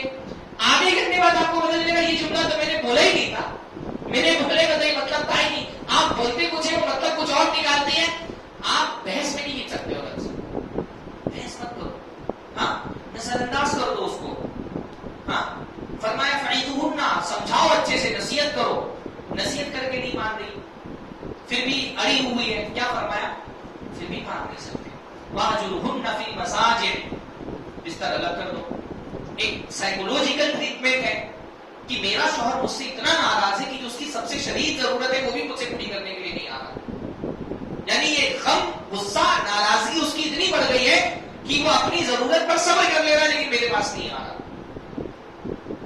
تو اب یہ ایک دوسرا ٹریٹمنٹ بتایا. اگر اس سے بھی بات نہیں بن رہی, ہاں اس سے بھی بات نہیں بن, بات بہتوں کی نہیں بنتی. بعض شوہروں کو میں نے سمجھایا تو انہوں نے کہا مولانا یہ بستر الگ کرنے والا مسئلہ ان کے لیے ہمارے لیے عذاب بن جاتا ہے. وہ ان کی سزا نہیں, الٹا ہماری سزا ہو جاتی ہے. وہی بستر الگ کر دیتی ہے ہمارا. ہاں بھائی وہ جس زمانے میں آدمی 3-4 شادیاں کرتا تھا, اس زمانے میں بستر الگ کرنا ایک دوسری بات ہوتی تھی. تو اب بستر الگ کرنے بھی نہیں مان رہی. اب تیسرا مرحلہ ہے کیا, پھر مارو. علماء نے کہا ہے, امام شافعی وغیرہ نے, کہ بغیر سمجھائے اور بغیر بستر الگ کیے اگر بیوی پر ہاتھ اٹھا دیا تو حرام ہے. حرام ہے, کیونکہ اللہ تعالیٰ نے ترتیب بتائی ہے, پہلے سمجھاؤ پھر بستر الگ کرو. فا جو ہے وہ ترتیب کے لیے آتا ہے, تو پہلے سمجھاؤ پھر بستر الگ کرو. اگر کسی نے سمجھائے بغیر, بستر الگ کیے بغیر بیوی کو ڈائریکٹ مار دیا, اس کو گناہ ملے گا, اور گناہ چھوٹا موٹا نہیں ہوتا ہے. اللہ کے رسول صلی اللہ علیہ وسلم کی ایک صحابی نے ایک لونڈی کو مار دیا تھا جو چلانے گئی تھی بکریاں, تو ایک بکری کو بھیڑ لے کے چلا گیا, بھیڑیا, تو غصے میں آئے تو لونڈی کو مار دیا. جب اللہ کے رسول کو یہ بات پتہ چلی, اللہ کے رسول اتنا ڈرایا کہ انہوں نے کہا اللہ کے رسول میں اس کو آزاد کرتا ہوں. ایک لونڈی کو مارنے پر, ایک تماچا مارنے پر اتنا ڈرایا لگ رہے تھے. وہ عورت تو آپ کی لونڈی بھی نہیں, وہ تو بیوی ہے, اس کے حقوق لونڈیوں سے بہت زیادہ ہیں. ہاں, تو جب تک کہ یہ دو اسٹیپ نہ ہو تب تک یہ مار نہیں سکتے. اچھا, مارنے کا مطلب بھی کیا ہوتا ہے بھئی؟ مارنے کا ایسا لفظ ہے کہ وہ عربی میں بہت ساری چیزوں کے لیے مارنے کا لفظ آتا ہے. تو مارنا بہت زیادہ بھی کو مارنا کہیں گے, ہلکی سے مار کو بھی مار ہی کہیں گے. حدیثوں کی تشریح, قرآن کی آیتوں کی تشریح کے کچھ کو دیکھنا چاہیے, صحابہ کو دیکھنا چاہیے. حضرت عطا جو حضرت ابن عباس کے شاگرد ہیں, انہوں نے حضرت ابن عباس سے پوچھا کہ یہ مارنے کا مطلب کیا ہے, کیسے مارنا ہے بیوی کو, جو قرآن نے کہا کہ مارو. تو حضرت ابن عباس نے کہا بالسواکی, مسواک سے مارو. ہاں, مارنے کا مطلب شریعت نے کہا مارو, تو یہ مطلب نہیں کہ اٹھایا بیلن اور پیٹنا شروع کر دیا. ہاں, ہمارے یہاں تو مطلب یہی سارے آلات حرب ہوتے ہیں نا, جنگی سامان, بیلن, چمچ, ہاں, جھاڑو, لکڑی, ڈنڈا, اڈا, ایسے. مسواک سے آپ کسی کو مارے تو کتنا لگے گا؟ حضرت ابن عباس نے کیا فرمایا, بالسواکی, مسواک سے مارو. اب مسواک سے آپ مارے, یہ چھوٹا سا مسواک کتنا چھوٹا ہے, کتنا اس کو ڈر تکلیف ہوگی. اصل میں مارنا ایذا کے لیے نہیں ہے, اس کو ٹارچر کرنے کے لیے نہیں مارنے کی اجازت دی گئی. وہ ایک سائیکولوجیکل ٹریٹمنٹ ہے کہ بھائی شوہر اتنا ناراض ہو گیا کہ وہ شوہر جو کبھی تم پر ایک ہاتھ نہیں اٹھایا اس نے, آج اس نے ہاتھ اٹھا دیا تم پر. اب تو تم باز آ جاؤ اپنی سرکشی سے, اپنی طغیانی سے, اپنی بغاوت سے. ہاں, چہرے پہ مت مارو, اللہ رسول نے فرمایا ایسے مت مارو کہ ضربت غیر مبرحی. ہاں, ایسا مارنا جس میں زخم بن جائے, سو جائے, ہڈی ٹوٹ جائے, خون نکلنے لگے, ایسا مارنے کی اجازت نہیں ہے. ہمارے تو ایسا پیٹتے کہ ممبئی میں آپ کسی بھی جو سرکاری اسپتال ہوتے ہیں نا, رات میں اس کے ایمرجنسی وارڈ میں جائیے, 2-4 کیسز بڑے اسپتال میں تو رات میں ضرور آتے ہیں. ہاتھ ٹوٹی ہے, سر پھٹا ہوا ہے, کیا ہوا, شوہر نے پٹائی کرتی ہے. خاص طور پہ جو شراب وراب پی کر کے آتے ہیں نا, ہمارے ڈومیسٹک وائلنس پہ جو بات ہوتی ہے وہ کوئی ہوا میں بات نہیں ہوتی. یہ بہت سیریس مسئلہ ہے ڈومیسٹک وائلنس کا مسئلہ. ہاں, خاص طور پہ شرابی لوگ. ہمارے یہاں ڈومیسٹک وائلنس میں اتنی بات ہوتی ہے, حکومت شراب کو بین نہیں کرتی ہے, بلکہ لاک ڈاؤن میں بھی سب سے پہلے شراب کی دکانیں کھلتی ہیں. حالانکہ عورتوں کو جتنا شرابی شوہر تکلیف پہنچاتا ہے سائیکولوجیکلی بھی, اور ان کی معاشی اعتبار سے بھی, ان کے سماجی اعتبار سے بھی کوئی نہیں تکلیف پہنچاتا. بس شراب کو بین کرنے کی بات نہیں ہوتی, نقاب کو بین کرنے کی بات ہوتی ہے. حالانکہ عورت کے لیے نقاب تکلیف دہ نہیں, شراب پریشان کون چیز ہے. ہاں, تو روز شرابی شوہر تو روز آتا ہے, روز پیٹتا ہے, گھر کے اندر نہیں, باہر گلی میں لا کر کے پیٹتا ہے, سارے لوگ کھڑے ہو کر کے تماشا دیکھ رہے ہوتے ہیں. تو مارنے کی اجازت بھی اتنی ساری شرطوں کے ساتھ ہے. اس پر پھر اللہ کے رسول کیا فرما رہے, مارنے والے اچھے لوگ نہیں. اس طرح سے بھی مارنے والے کی طرف کیا فرما رہے, اچھے لوگ نہیں. ہاں, اتنا مارنے کی اجازت قرآن نے, پھر بھی اللہ کے رسول کیا فرما رہے, لا تضربوا ایمان اللہ کی بندیوں کو مت مارو. اصل حکم یہی کہ مت مارو. تو اتنا سب سمجھانے کے بعد امید ہے کہ انشاءاللہ تعالیٰ آپ کو نہیں مارے. ہاں, اگر کوئی شوہر ایسا ہے جو سن رہا ہے تو اللہ کے رسول صلی اللہ علیہ وسلم کی ہدایات سے بہتر ہدایت کسی کی نہیں, تو نرمی اختیار کرو. اللہ نے فرمایا کہ سب سے اچھے ایمان والے کون ہیں, الطفهم باہلہم, جو اپنے گھر والوں کے ساتھ نرمی برتتے ہیں. تو پہلی سنت اللہ کے رسول کی کیا ہے, نرمی برتنا, اپنی بیویوں پر ہاتھ نہیں اٹھانا. اللہ کے نبی صلی اللہ علیہ وسلم کی دوسری سنت شوہر ہونے کی حیثیت سے یہ ہے کہ اللہ کے رسول بہت باغیرت تھے. اپنی بیویوں کو لے کر کے اللہ کے رسول کو بہت غیرت تھی, اور کیونکہ اللہ کے رسول بہت باغیرت تھے تو اللہ کی بیویاں بھی اللہ کے نبی صلی اللہ علیہ وسلم کی غیرت کا بہت لحاظ کرتی تھی. اللہ کے رسول اپنی بیویوں کو سخت پردے میں رکھتے تھے, اور اللہ کے نبی کی بیویاں پردے کے معاملے میں اللہ کے رسول کی غیرت کا بہت لحاظ کرتی تھی. اس لیے آپ دیکھیے حضرت عائشہ رضی اللہ تعالیٰ عنہا حالت احرام میں تھی, اور احرام کی حالت میں تو عورتوں کو چہرہ کھلا ہونا چاہیے نا, حالت احرام میں تھی, لیکن جب کوئی مردوں کا قافلہ گزرتا تو اپنے چہرے کو ڈھانپ لیتی تھی. تو ان کی اپنی حیا تھی، اور دوسرا اللہ کے رسول صلی اللہ علیہ وسلم کی غیرت. عرب کے لوگ اس معاملے میں بہت غیرت مند ہوتے تھے نا، کہ اپنی بیوی اپنی بچی کو پردے میں رکھنا ہے، کسی کو اپنے گھر میں داخل نہیں ہونے دیتے تھی. ایک مرتبہ حضرت عائشہ کے رضائی چچا آئے ان سے ملاقات کرنے کے لیے. بوڑھا آدمی ہے، ملاقات کرنے کا، میں ملنا چاہتا ہوں، میری بھتیجی ہے. رضائی سمجھتے نا، جیسے ایک عورت نے دودھ پلایا تو اس کا شوہر جو ہے وہ باپ اور اس کا بھائی وہ چچا بن جاتا ہے، رضائی چچا. تو حضرت عائشہ نے کہا نہیں، جب تک اللہ کے رسول اجازت نہ دے دے میں ان کو اپنے گھر میں داخل ہونے نہیں دوں گی، ان سے ملاقات نہیں کروں گی. اور پوچھوایا اللہ کے رسول سے کہ اللہ کے رسول یہ میرے رضائی چچا ہے تو کیا میں ان سے ملاقات کر سکتی ہوں؟ تو اللہ رسول نے فرمایا کہ ہاں، جیسے نسب سے رشتے حرام ہوتے ہیں ویسے ہی دودھ پلانے سے بھی رشتے حرام ہوتے ہیں. پھر کیا کہ حضرت عائشہ نے ان سے ملاقات کی. تو ایک مومن شوہر کو کیسا ہونا چاہیے؟ مثالی شوہر کے کردار کیا ہے کہ وہ باغیرت ہوتا ہے. وہ اس کے لیے اپنی بیوی کوئی دکھانے کا سامان نہیں ہوتی کہ لے کر کے سب جگہ گھومتا رہے پھرے دیکھو میری بیوی کتنی خوبصورت ہے. ہاں، عورت تو اس کے لیے قیمتی موتی کی طرح ہوتی ہے، اور قیمتی موتی کو ہمیشہ بند ڈبے میں رکھا جاتا ہے. وہ شوق کرنے کے لیے نہیں ہوتی بیوی. ہمارے زمانے کے دیندار لوگوں کا مسئلہ ہے، واللہ بے دین لوگوں کی میں کیا بات کروں. دیندار لوگ مسجدوں کے ٹرسٹیوں کو میں نے دیکھا ہے، بہت سارے حاجی ہیں، نمازی ہیں، بیٹے کی شادی کرا رہے، اسٹیج لگایا ہوا ہے، ادھر لڑکا کھڑا ہے اور ٹھیک اس کے اسٹیج پہ بغل میں لڑکی بیٹھی ہوئی، خوب سجا کے سوار کے ہزاروں کا میک اپ کر کے بٹھا دیے بازو. کوئی سیگریگیشن نہیں ہے، سب عورتیں مرد سب آ رہے ہیں، سب دیکھ رہے ہیں، سب مسافر کر رہے ہیں، سب گلے لگا رہے ہیں، ساتھ بیٹھ کر کے فوٹو کھینچا رہے ہیں. پہلا دن ہے شادی کا، اتنا بڑا دیوس ہے، اس کو پہلے دن بھی غیرت نہیں آ رہی. ہاں، بے دین لوگوں ہی میں دیندار لوگ، داڑھی والوں کے گھروں میں نے دیکھا ہے شادیاں ہوتی ہیں، لڑکی کی اچھی خاصی داڑھی چہرے پر، بیوی کو سجا کے بازو میں بٹھایا ہوا ہے. مسلمان آ رہے ہیں، کافر آ رہے ہیں، سب دیکھ رہے ہیں، اس کو بھی دیکھ رہے ہیں، اس کی بیوی کو بھی دیکھ رہے ہیں، اس کو فرق ہی نہیں پڑ رہا. ایسے آدمی کو حدیث میں کیا کہا گیا ہے؟ دیوس. دیوس اللہ میں دیوس جنت میں نہیں جائے گا. ہاں، یہ دیوس ہے. وہ پتہ نہیں کہاں کا کیمرہ مین، کافر، مشرک، نجس، ناپاک، ہاں، فوٹو بنا رہے ہیں، ویڈیو بنا رہے ہیں، شوہر کو کھڑا کر کے، لٹا کر کے، بٹھا کر کے، بیوی کو بھی ویڈیو بنا رہے ہیں. ہاں، الگ الگ پوز لے رہے ہیں، کھڑا کر کے، بٹھا کر کے، لٹا کر کے.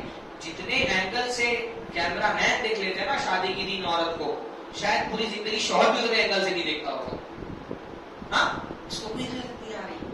مومن ایسا بے غیرت نہیں ہوتا، مومن تو بہت باغیرت ہوتا ہے.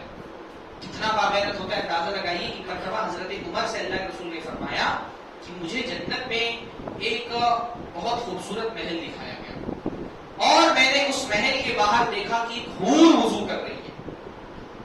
تو میں نے فرشتے سے پوچھا کہ اتنا خوبصورت محل کس کا ہے اور یہ حور کس کی ہے؟ تو مجھے بتایا گیا کہ عمر کا محل ہے، عمر ابن خطاب کا، اور یہ عمر کی حور ہے.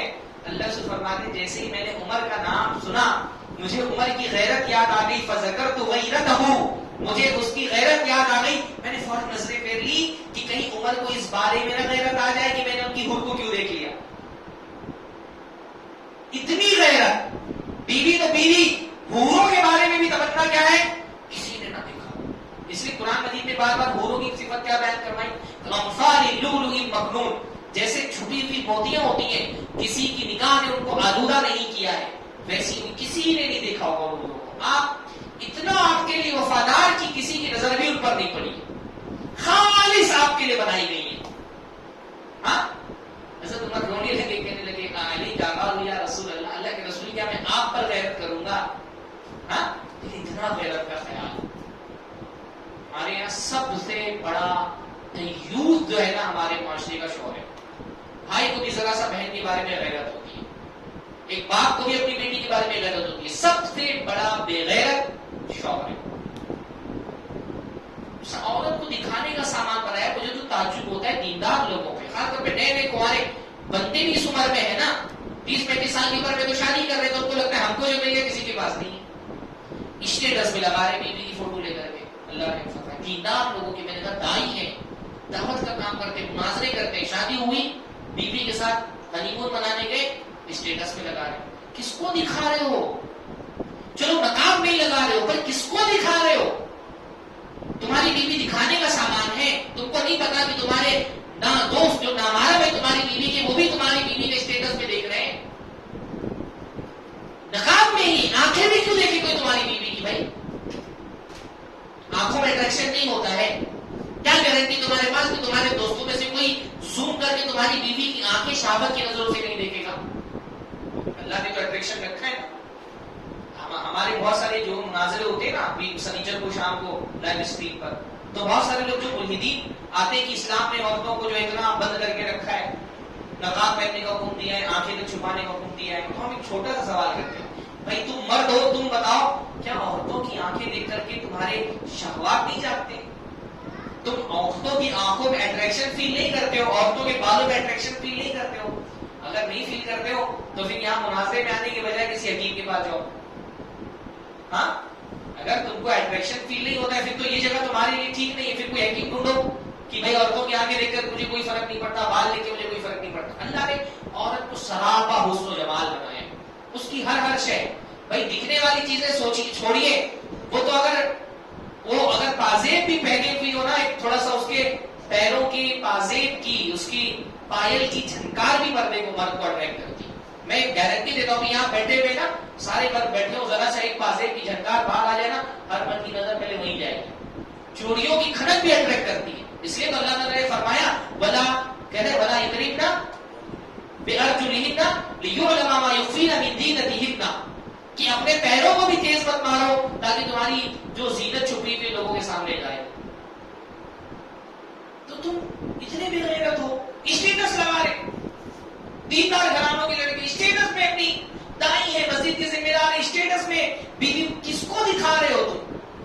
پروفائل فوٹو پر گلے میں ہاتھ ڈال کر کے، ہاں پروفائل فوٹو پہ اپنی بیوی کی فوٹو رکھی ہوئی ہے. کس کو دکھا رہے ہو بھائی؟ سب کے پاس ایک بیوی ہوتی ہے الحمدللہ. ہاں کس کو دکھانا ہے؟ آپ کو کیوں دکھانا ہے؟ ہاں تمہاری بیوی کوئی مطلب پبلک کو تسکین پہنچانے کا سامان ہے تمہاری بیوی؟ ہاں اس لیے شادی کر کے لائے ہو کہ تمہارے ساتھ ساتھ تھوڑا بہت تمہارے دوستوں کی شہوتوں کو بھی تسکین مل جائے، اس لیے شادی کر کے لائے ہو. کیوں دکھانا ہے کسی کو؟ اسٹیٹس پہ لگا رہے ہیں، پروفائل فوٹو پہ رکھے ہوئے ہیں، انسٹاگرام پہ بیوی کے ساتھ ڈال رہے ہیں. یہ ایک بیوی والے معاشرے میں بہت پرابلم ہوتا ہے. آپ کے پاس ایک ہی اس کو لگتا ہے بہت بڑی نعمت اس کو مل رہی ہے. تو بے غیرت مت بنیے. اللہ کے رسول اپنی بیویوں کے بارے میں غیرت رکھتے تھے، تو ہم کو بھی اپنی بیویوں کے بارے میں غیرت رکھنی چاہیے. ایک عورت کا بے پردہ ہونا اس بات کی علامت ہے کہ اس کا شوہر دیوس ہے. جس عورت کو گھر سے باہر دیکھو کہ وہ بے پردہ ہے، بے پردگی ان دا سینس یہ نہیں کہ مطلب نقاب پہن کے جاتی. بہت ساری عورتیں نقاب پہن کے بھی بے پردہ ہوتی ہیں.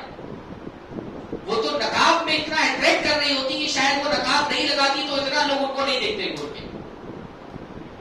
تو اگر کوئی ایسا نقاب بھی پہن کر کے جا رہی ہے نا جس سے اٹریکشن فیل ہو رہا ہے، ہاں تو اس کو برقع نہیں برقعے کا جنازہ کہیے. تو برقعے کا جنازہ بھی اگر پہن کے جا رہی ہے اس کا مطلب اس کا شوہر دیوس ہے، اس کو خیال نہیں ہے.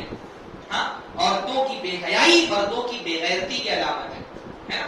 اس لیے ہمارے جملہ کہا جاتا ہے نا کہ مرد کا لباس عورت کی نفاست کی دلیل ہوتا ہے.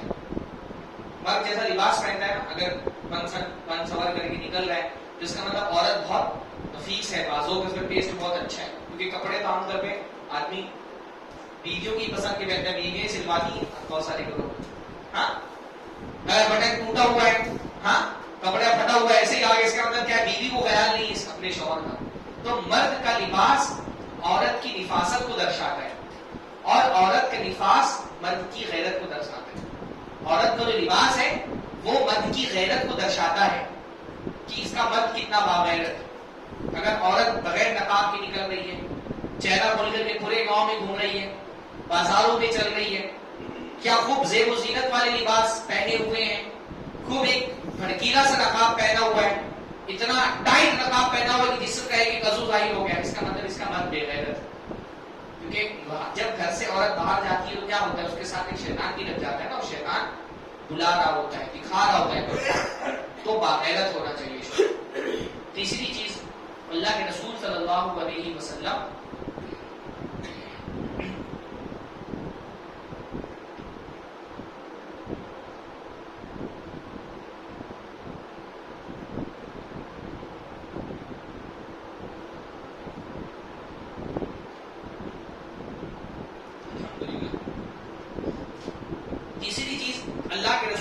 اللہ علیہ وسلم اپنی بیویوں کی ضرورتوں کا خیال رکھتے تھے، ان کی ضرورت پوری کرتے تھے، ان کا خرچہ دیتے تھے.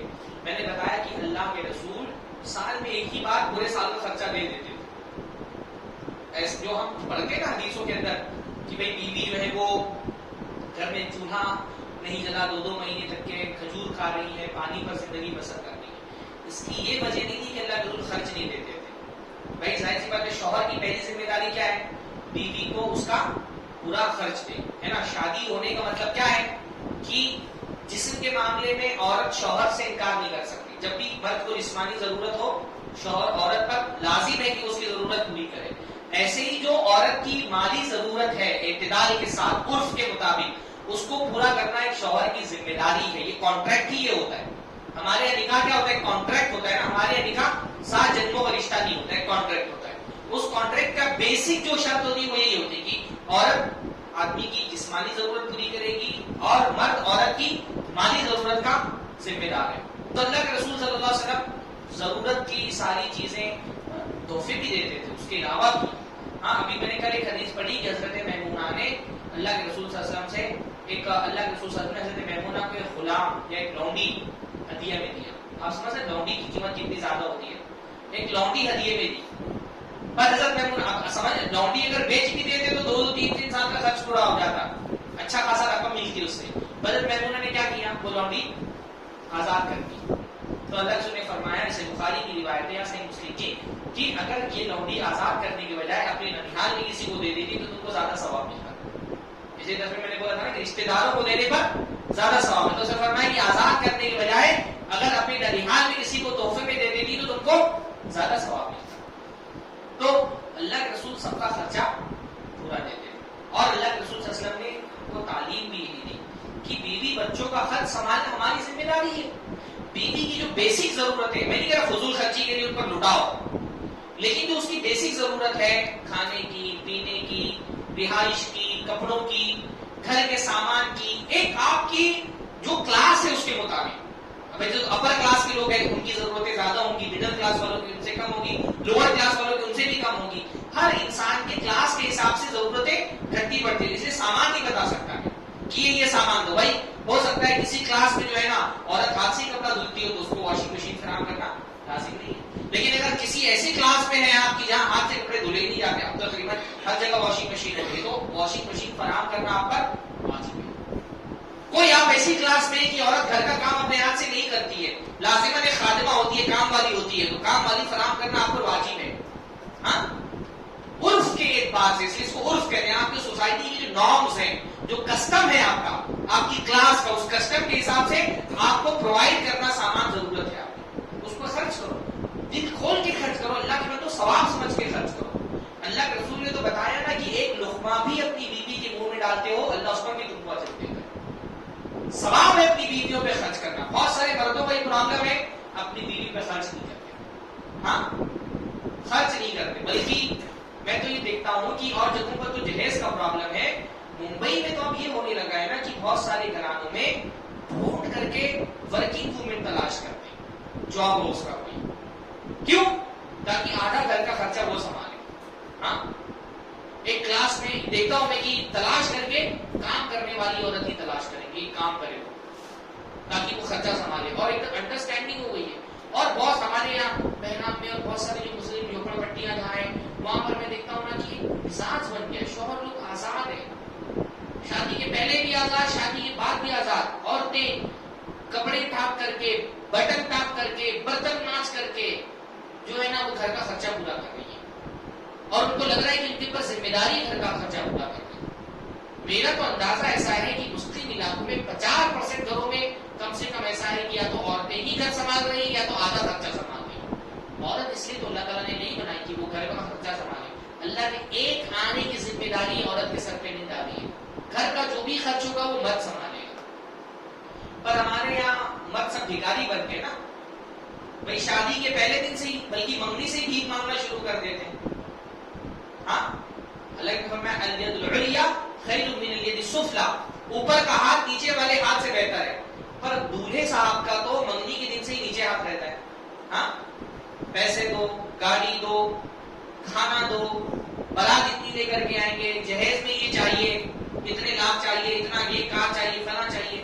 کہے کہ مرد ہو بھائی تم. ہاں, بھکاری آدمی کو اپنے آپ کو مرد نہیں بولنا چاہیے. مرد کون ہوتا ہے؟ اللہ نے فرمایا الرجال قوامون علی النساء, مرد عورتوں پہ قوام ہے. کیوں؟ کیونکہ مردوں کو اللہ نے صلاحیتوں سے نوازا ہے. وبما انفقوا من اموالہم, اور چونکہ مرد اپنا مال خرچ کرتا ہے نا, مرد مال خرچ کرتا ہے. میں مرد ہوں نا, بیوی میرے دیے ہوئے بیڈ پر, مجھے وہ اس بیڈ پر سوئے گی جو میری ملکیت میں ہے, میرا دیا ہوا کپڑا پہنے گی, میرے کبڑ میں اپنے کپڑے رکھے گی, میرے برتن میں کھانا بنائے گی, کھائے گی, میرے گھر کے اندر رہے گی, تب میں مرد ہوں. مرد کی علامت ہے کہ بیوی اس کا سامان یوز کرتی ہے, اس کا دیا ہوا سامان. ہمارے زمانے میں مرد جو کپڑا پہنتا ہے کہاں سے آیا تھا؟ لڑکی والوں نے. شادی کے دن مانگا ہوا کپڑا پہنتا ہے مرد, پہلے دن بھکاری بن گیا. ہاں, شادی کا دن ہے اور سسرال سے مانگا ہوا کپڑا پہنتا ہے وہ بھکاری. ہاں, مانگا ہوا کپڑا پہنتا ہے, کپڑا بیوی کا دیا ہوا پہنتا ہے. جو کبڑ جس میں کپڑے رکھتا ہے وہ بھی بیوی کا ہے, جس بیڈ پہ سو رہا ہے وہ بھی بیوی کا, جس تکیے میں سو رہا بیوی کا, جو بلینکٹ اوڑھ رہا ہے بیوی کا, جس برتن میں کھانا کھا رہا ہے بیوی کا, جس چولہے پہ کھانا بنا وہ بیوی کا, چپل بیوی کی پہنتا ہے, گاڑی بیوی والوں نے دی ہے, لڑکی والوں نے, اس پہ چل رہا ہے, بار مرتبہ جس گھر میں رہ رہا ہے وہ بھی بیوی کا. تو تم کہے کہ مرد ہو بھائی؟ ہاں, تم کو حق ہی نہیں تم اپنے آپ کو مرد بولو. اتنا ہمارے لڑکے ناکار ہو گئے. اللہ نے فرمائے شادی ہو گئی, عورت بیمار ہو گئی, سسرال میں فون کرتے, ارے بیمار ہو گئی, اتنا خرچہ آ رہا ہے بھجواؤ. منہ دکھائی نہیں چھوڑ رہے بیوی کی, وہ بیچاری کو منہ دکھائی ملتی ہے نا 10, 15, 20 ہزار, وہ بھی اس سے لے لیتے. ہنی مون پہ جا رہے تو پیمنٹ اس کے کارڈ سے, کریڈٹ کارڈ اس کے ڈیبٹ کارڈ سے پیمنٹ کر رہے, اس کے باپ نے جو لاکھ 2 لاکھ روپے اکاؤنٹ میں ڈالا اس کے وہ بھی اس سے لے لے رہے. ہاں, کھائے کے مت دو. ڈلیوری ہو رہی ہے تو گھر پہ فون جا رہا ہے کہ لے کر کے جاؤ, 7واں 8واں مہینہ چلا گیا. اب وہ کیا ہے کہ وہ سسرال میں ہی جا کر کے اس کو ڈلیوری ہوگی. کیوں بھائی؟ اگر تم اپنی بیوی کا خرچہ ڈلیوری کا بھی نہیں سنبھال سکتے تو تم نے کیوں شادی کی پھر؟ تو کو نہیں کرنا, تمہارے لیے تھوڑی شادی. اگر تم ایک بیوی کا 2-5 ہزار کا علاج کا خرچہ نہیں برداشت کر سکتے ہو, ڈلیوری کا خرچہ نہیں برداشت کر سکتے ہو, تو تم نے شادی کیوں کر لی؟ تم کو روزہ رکھنا چاہیے تھا. ایسے لوگوں کے لیے تھوڑی شادی ہے. نکاح تو ان لوگوں کے لیے جو بیوی کا خرچہ سنبھال سکے. خرچ کرو عورت پہ, ہاں خرچ کرو عورت پہ. اللہ نے فرمایا کہ کسی آدمی کے پاس 4 دینار ہو, 1 دینار وہ اپنی اللہ کے راستے میں صدقہ کر دے, جہاد میں. 1 دینار سے کسی یتیم پر صدقہ کر دے, 1 دینار سے غلام آزاد کر دے, اور 1 دینار اپنے گھر والوں پہ خرچہ کرے. 4 دینار ہے نا, اللہ کے راستے میں جہاد میں دیا, اور کسی مسکین کو, یتیم کو صدقہ دے دیا, اور 1 دینار سے غلام آزاد کر دیا, اور 1 دینار کا کیا کیا؟ اپنے گھر والوں پہ خرچہ کیا, جائز ضرورتوں پہ ان کی. اللہ نے فرمایا 4 دینار میں, سنن نبی داؤد کی صحیح روایت ہے کہ 4 دینار میں سب سے زیادہ ثواب اس دینار پر ملے گا جو اپنے گھر والوں پہ خرچ کیا.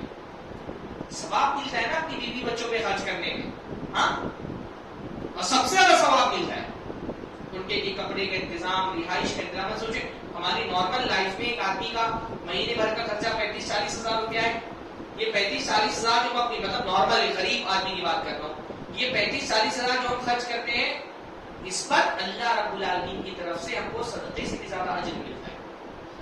اسی لیے نیکی سمجھ کے خرچ کرو بیوی پر. ہاں, بات کرنا عورت بھی مطالبہ کرتے تو شور ہوتا ہے, پے ٹی ایم سمجھ کر کے رکھا ہے کہ مجھ کو, ہاں, جب من ملاقات ڈالو پیسہ نکال لو.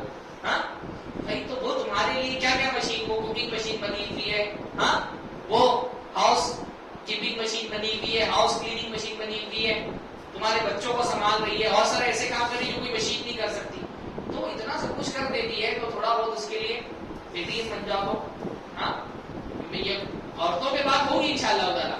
ابھی فی الحال آج کے موضوع پر عورتیں خوش ہو جائیں, ان کی باری بات میں آئی کیونکہ مرد کی ذمہ داری زیادہ ہے. میں نہیں کہہ رہا عورتوں کو ناجائز خرچ کرنا چاہیے. بھائی بات عورتیں ایسی ہوتی کہ آپ ان کو آزاد چھوڑ دیں تو وہ آپ کا بھٹا ہی بٹھا دی. ہاں, پہلے تو یہ ہوتا تھا نا کہ بھائی کہیں لے کر کے جانا ہے شاپنگ کرانے کے لیے, تو آدمی بہانے مار کر کے تھوڑا بہت کنٹرول کر لیتا تھا.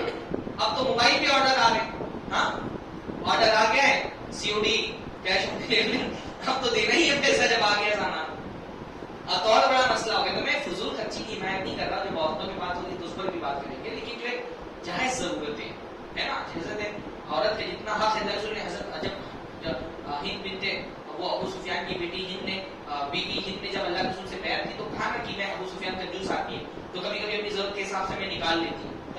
اگر جو ضرورت ہے آدمی نہیں دے رہا تو عورت نکال سکتی ہے، نکال جا سکتی ہے، وہ قاضی کے پاس جائے گی، قاضی زبردستی دلوائے گا. اور اگر شوہر نہیں دے رہا اس کا گھر والے سامان اس کی پراپرٹی بکوا کر کے دلوائے گا قاضی. تو جتنا اس کی ضرورت ہے نا کھانے پینے کی، رہائش کی، اتنا تو اس کو پرووائڈ آپ کو کرنا ہی ہے اور اتنا کرنا ہی چاہیے. اللہ کے رسول کتنے دیر میں بول سکتے ہیں؟ بولے سوال اس تک بولے. اللہ کے رسول صلی اللہ علیہ وسلم کی شوہر والی سنتوں میں سے ایک سنت یہ بھی ہے کہ اللہ کے رسول صلی اللہ علیہ وسلم اپنی بیویوں سے بہت محبت بھی کرتے تھے اور اس محبت کا اظہار بھی کرتے تھے، ہے نا. اللہ کے رسول اپنی بیویوں سے بہت محبت کرتے تھے، خاص طور پہ حضرت خدیجہ سے اتنی محبت کرتے تھے. حضرت خدیجہ اندر زندہ کی ان کی وفات کے بعد بھی اللہ کے رسول ان کو بھولے نہیں. اتنا یاد کرتے تھے کہ کبھی کبھی حضرت عائشہ فیل کرنے لگتی تھی، تھوڑی جیلسی فیل کرتی تھی کہ میں اتنی جوان نہیں. حضرت عائشہ کیونکہ اکیلی عورت تھی اللہ کے نبی صلی اللہ علیہ وسلم کی جن سے اللہ کے نبی نے کماری حالت میں نکاح کیا، ورنہ جتنی بیویاں تھیں یا تو بیوہ تھیں یا تو مطلقہ وغیرہ، ہے نا. حضرت عائشہ اکیلی تھی جو کماری تھی، پھر بھی وہ کہتے تھے کہ وہ سوچتی تھی میں کماری ہوں اور حضرت خدیجہ وفات ہو چکی، ان کی ایک عمر گزر چکی تھی، پھر بھی اللہ کے رسول ہمیشہ ان کو یاد کرتے رہتے تھے. اتنی محبت تھی، یعنی کوئی اللہ کی نصیحت آپ پڑھی میں کوئی کسر اللہ کے رسول صلی اللہ علیہ وسلم کی، یعنی غم کے دور میں جو ہمارے ساتھ رہا ہو، اگر خوشحالی میں ہمارے ساتھ نہیں ہو تو ہم کو ایک بڑا ایک درد رہتا ہے نا. جب اسٹرگل کا ٹائم تھا تو جس نے ہمارا ساتھ دیا، اور جب فتح مل گئی اور وہ ہمارے ساتھ خوشیاں سمیٹنے کے لیے نہیں ہے تو کسک آدمی محسوس کرتا ہے. تو حضرت خدیجہ کی لگے کبھی ہوتا ہے نا، ماں باپ آپ کے اسٹرگل میں آپ کے ساتھ تھے اور جب آپ کامیاب ہو گئے تو ان خدمت کرنے کے لیے بچے نہیں آتے تھے، ایک کسک رہتی ہے. تو حضرت خدیجہ نے جو دور اللہ کے نبی کا دیکھا تھا وہ بہت تکلیف دہ دور تھا. پھر تو خوشحالی آئی نا، الحمدللہ اللہ نے فتح عطا فرمائی، وسعت عطا فرمائی. تو جب وہ فتح و نصرت کا دور شروع ہوا، جب خوشحالی اور آسانی اور آسائشوں کا دور شروع ہوا تو حضرت خدیجہ ساتھ نہیں تھی. تو وہ اللہ کے بھی فیل کرتے تھے، اس کو اتنا فیل کرتے تھے کہ کھانا اچھا بنتا گھر میں، حضرت خدیجہ نہیں تھی تو ان کی سہیلیوں کو پہنچوا دیتے تھے، چلو ان تک ہی پہنچوا دو. ہاں، اتنی محبت تھی حضرت خدیجہ سے اللہ کے نبی. اور پھر سب سے حضرت عائشہ سے بھی بہت محبت تھی، بلکہ اللہ کے رسول سے ایک مرتبہ پوچھا گیا کہ من احب الناس الیک یا رسول اللہ، اللہ کے رسول سارے لوگوں میں آپ کو سب سے محبوب کون ہے؟ تو اللہ نے کیا فرمایا؟ عائشہ. ہاں، بیوی سے محبت کے اظہار میں اتنا ڈرنا کیوں ہے؟ ہم لوگ بعض مرتبہ نا مطلب جھوڑو کا غلام ہمارے یہاں اس تانے سے ہم گھر کے نا بیوی سے ایک دم دوری بنا کر کے رکھتے ہیں تھوڑا سا، ہاں، کہ وہ جھوڑو کا غلام نہ بولے. اللہ کے رسول کھلے عام بول رہے ہیں مجھے سب سے زیادہ محبت عائشہ سے ہے. ہاں، ہم کو ہوتی بھی تو ہم اظہار سے شرماتے ہیں، اللہ کے رسول اظہار کرتے ہیں کہ میں سب سے زیادہ عائشہ سے محبت کرتا ہوں. پوچھا عائشہ کے بعد عورتوں کے بعد مردوں میں کس سے زیادہ محبت ہے؟ اللہ نے فرمایا ابوہا، عائشہ کے باپ سے. اچھا، یہ نہیں کہا ابو بکر سے، فرق ہے نا. ابوہا عائشہ کے باپ سے مطلب کیا؟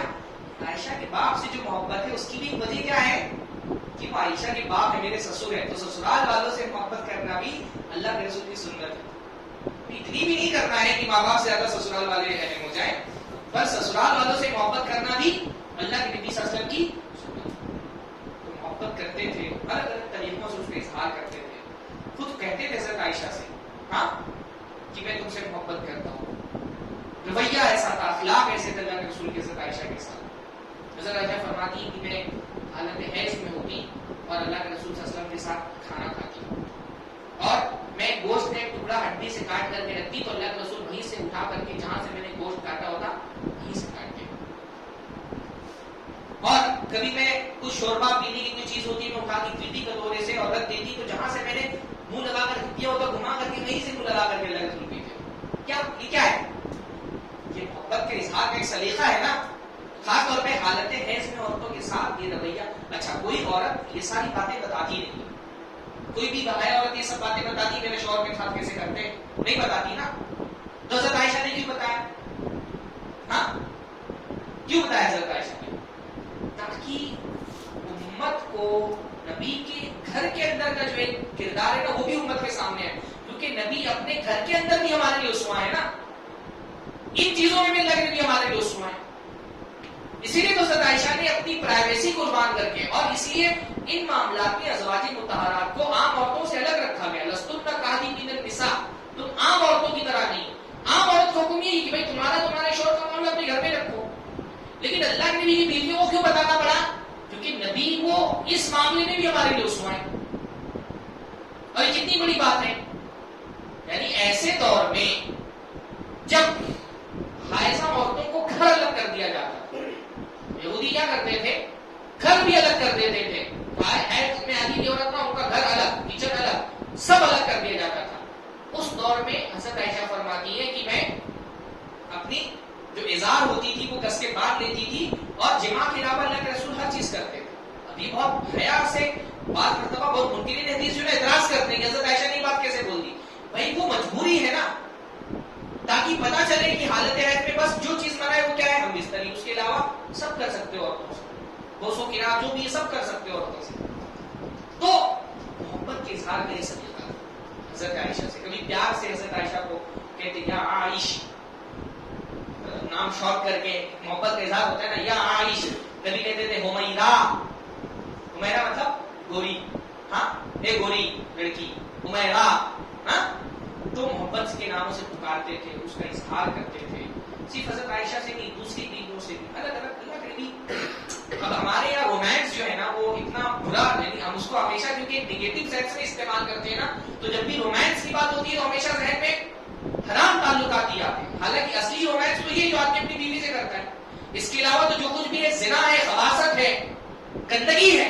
اصلی رومانس تو یہ ہے نا، اللہ نے فرمایا وجعل بینکم مودۃ ورحمہ، اللہ نے تمہیں اور تمہاری بیویوں کے درمیان محبت ڈال دی ہے، محبت ڈال دی ہے. اور اللہ نے محبت کا مطلب بھی بتایا ہے ایسی محبت جس کا اظہار کیا جائے.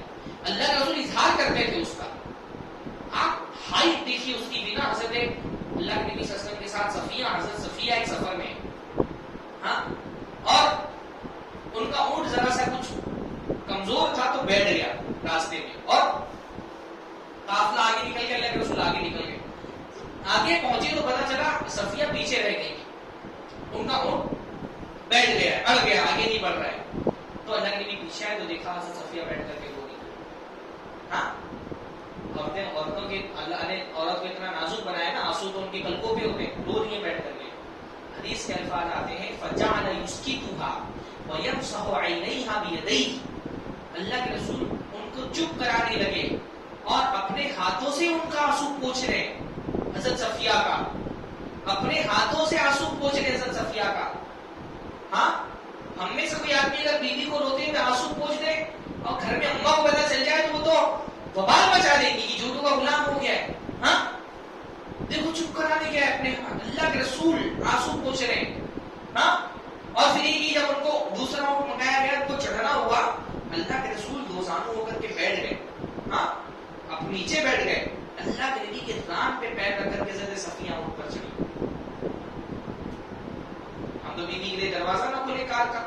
ہاں، ہم اگر کار کا دروازہ کھول دیں بیوی کے لیے اور گھر میں اماں ابا دیکھ لیں تو فوراً فون جائے گا کہ غلام بن گیا ہے، دروازہ کھول رہا ہے بیوی کے لیے.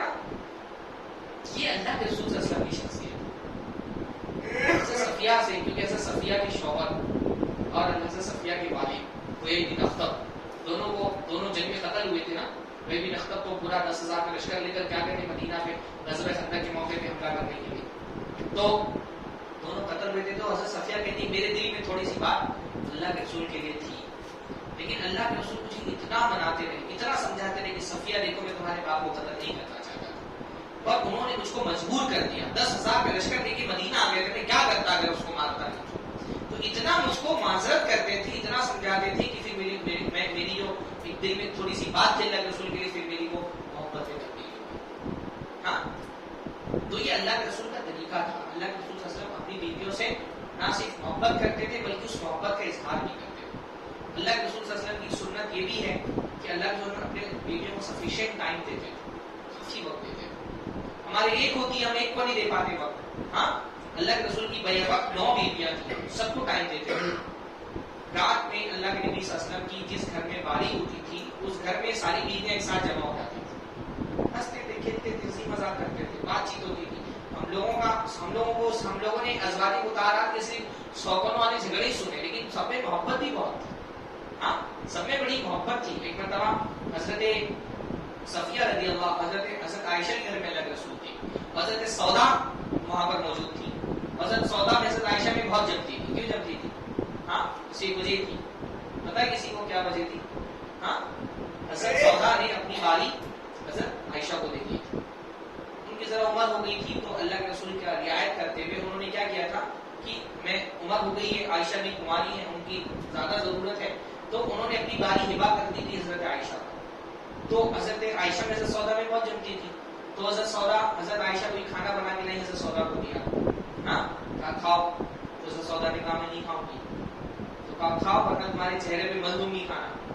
تو سودا نے کہا نہیں کھاؤں گی. تو حضرت عائشہ نے کھانا دیا, چہرے پہ ان کے لگا دیا. اللہ رسول دیکھ کر کے ہنسنے لگے. پھر اللہ کے رسول نے حضرت عائشہ کا ہاتھ پکڑ لیا, حضرت سودا سے کہا تم بھی بدلا لو. ہاں کسی مذاق ہوتا تھا آپس میں وہ تو یہ ساری سنتیں کرنے کی ادا کرنے کے لیے تو ہم لوگوں کو 2-3-4 کرنا پڑے گا تب ان سنتوں کی ادائیگی ہوتی ہے. تو اللہ کے رسول صلی اللہ علیہ وسلم اور اللہ کے دین میں ہنسی مذاق کرتے تھے آپس میں, وقت دیتے تھے اللہ کے رسول. رات میں جس عورت کے گھر میں باری ہوتی تھی اس گھر میں ساری عورتیں جمع ہو جاتی تھی. اور اصل کی بات آپ کو پتا ہے نا, اللہ کے رسول کی لمبی حدیث ہے کہ سب گھر میں تھوڑی تھوڑی دیر کے لیے جاتے تھے. اصل میں زیادہ ٹائم دینا اہم نہیں ہوتا. دیکھیے اس زمانے میں 90% عورتوں کا پرابلم یہ ہے. آپ ان سے پوچھیں گے شوہر سے کیا شکایت ہے, وہ بولیں گے شوہر ٹائم نہیں دیتے. ہاں یا زیادہ ٹائم دینا بھی دیتا ہے ٹائم بعض مرتبہ, لیکن کوالٹی ٹائم نہیں دیتا. ہم بعض مرتبہ گھر میں ہو کے بھی گھر میں نہیں ہوتے نا, گھر میں ٹی وی پہ لگے ہوئے, گھر میں موبائل پہ لگے ہوئے, تو ایسا رہنا نہیں رہنا برابر ہی ہوتا ہے نا. تو ٹائم نہیں دیتے شوہر بہت ساری اپنی بیویوں کو. تو ٹائم دے اپنے گھر پر, اپنی کوالٹی ٹائم دے, اس سے بات کرے.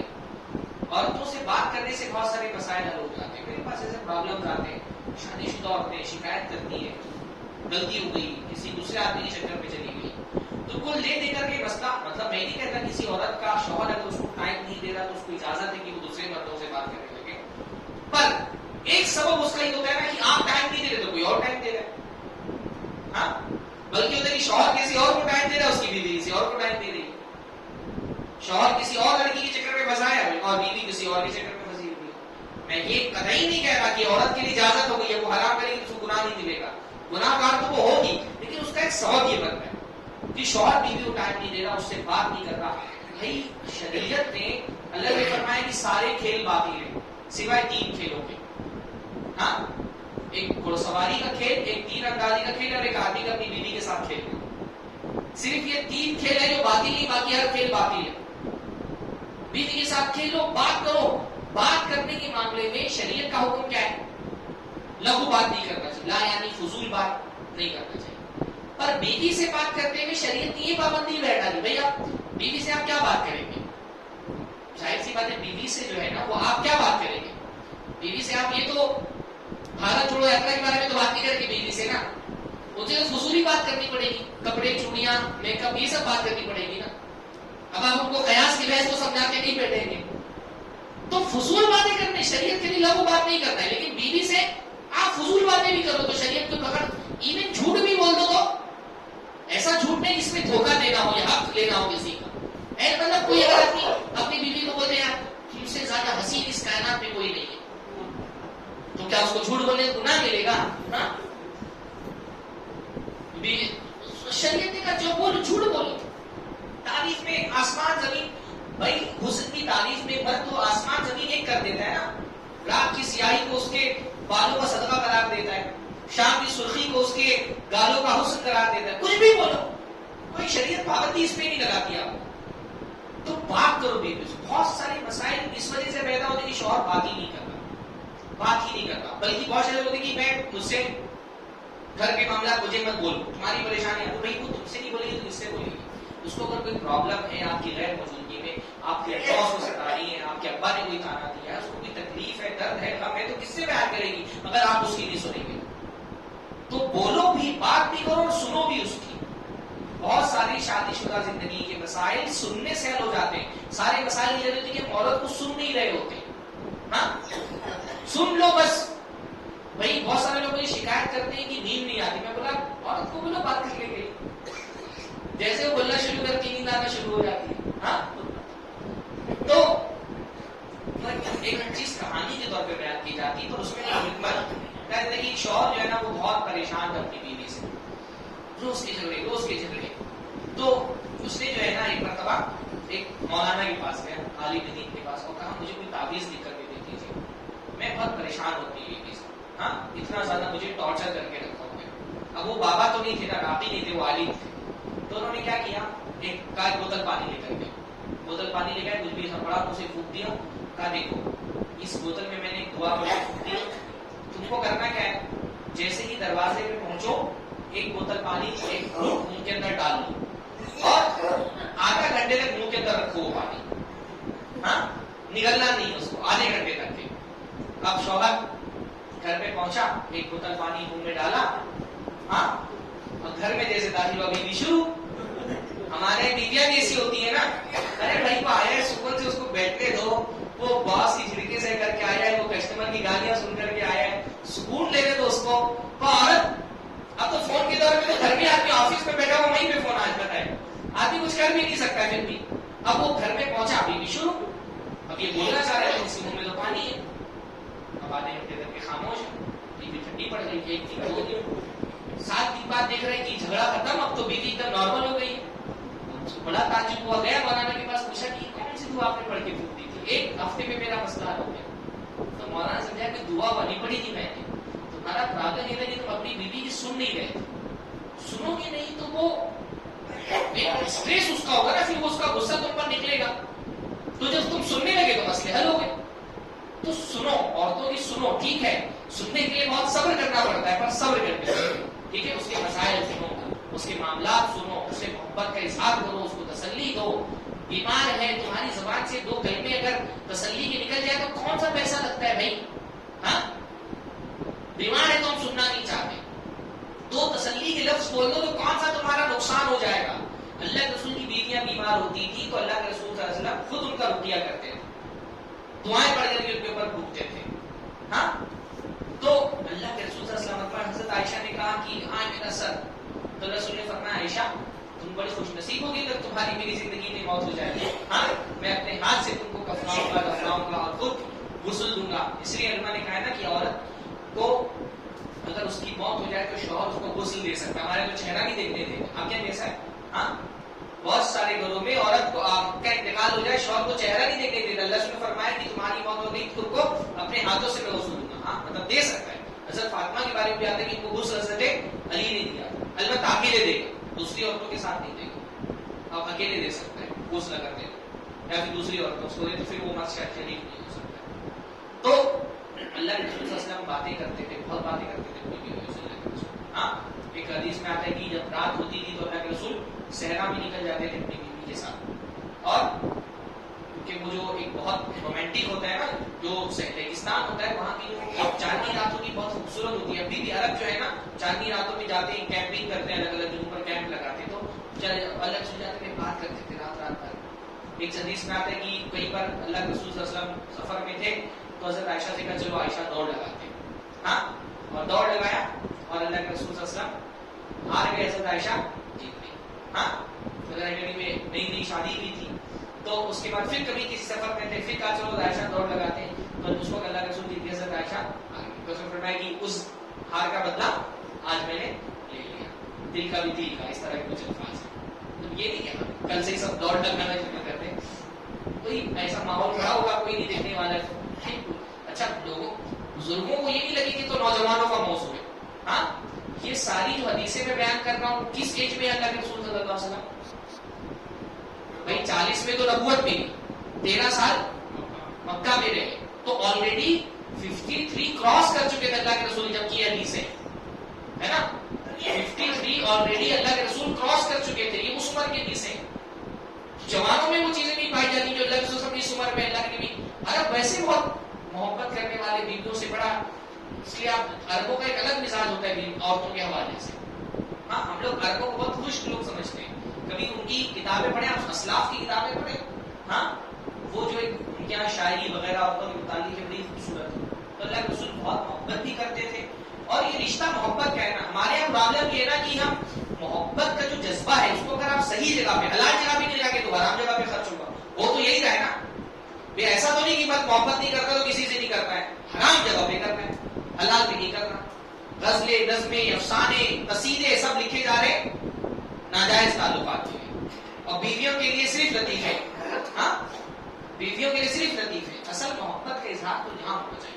آپ محبت کو صحیح رخ نہیں دیں گے تو غلط رخ پر جائے گی. یہ محبت کا، اللہ نے اس کو محبت کا رشتہ قرار دیا ہے، تو ان سے محبت کا اظہار کریں. یہ اللہ کے نبی صلی اللہ علیہ وسلم کی سنت ہے. ایک سنت یہ بھی کہ اللہ کے رسول گھر کے کاموں میں ہاتھ بٹاتے تھے.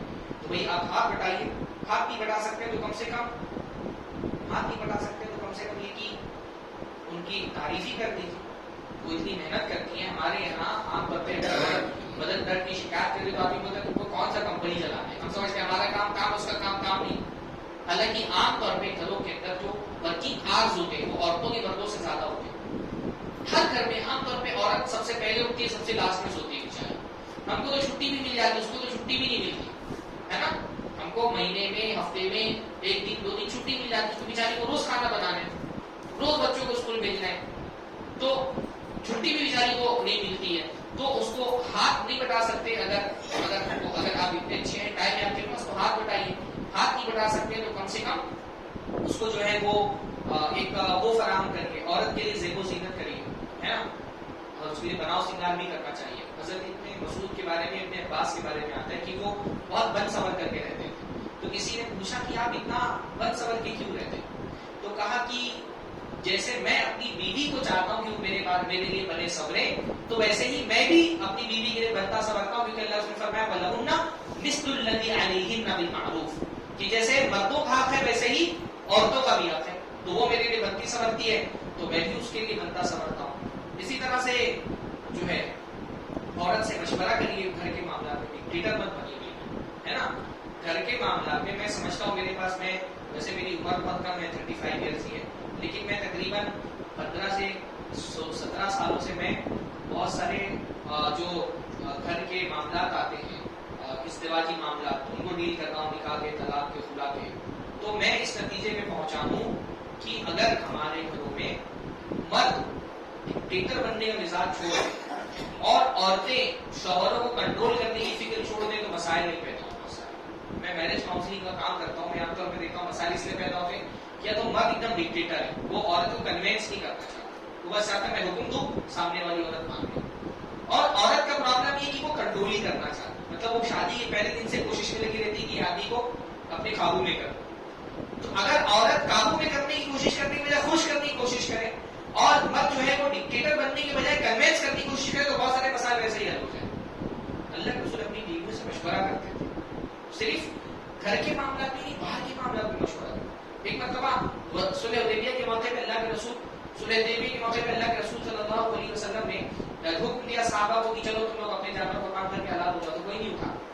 اللہ کے خیمے میں گئے، ام سلمہ موجود تھی. اللہ کے رسول نے ان سے مشورہ کیا کہ یہ لوگ اٹھ نہیں رہے، میں کہا حلال ہو جاؤ، جانور قربان کر دو. تو ام سلمہ نے کہا اللہ کے رسول آپ باہر نکلیے، اپنا جانور قربان کریے، آپ حلال ہو جائیے، آپ کو لوگ دیکھیں گے تو ہو جائے. اور ان کا مشورہ قبول کیا اللہ کے رسول نے، ایسا ہی کیا. اور واقعہ پھر صحابہ بھی اٹھے اور وہ بھی حلال ہو کر لگا کہ اب حکم بدلنے والا نہیں. تو بیویوں سے مشورہ کرنا چاہیے، بالکل ڈکٹیٹر جو ہے وہ نہیں بن جانا چاہیے. اسی طرح سے بیماری کی حالت میں عیادت کرنا چاہیے، ان کا مزاج سمجھ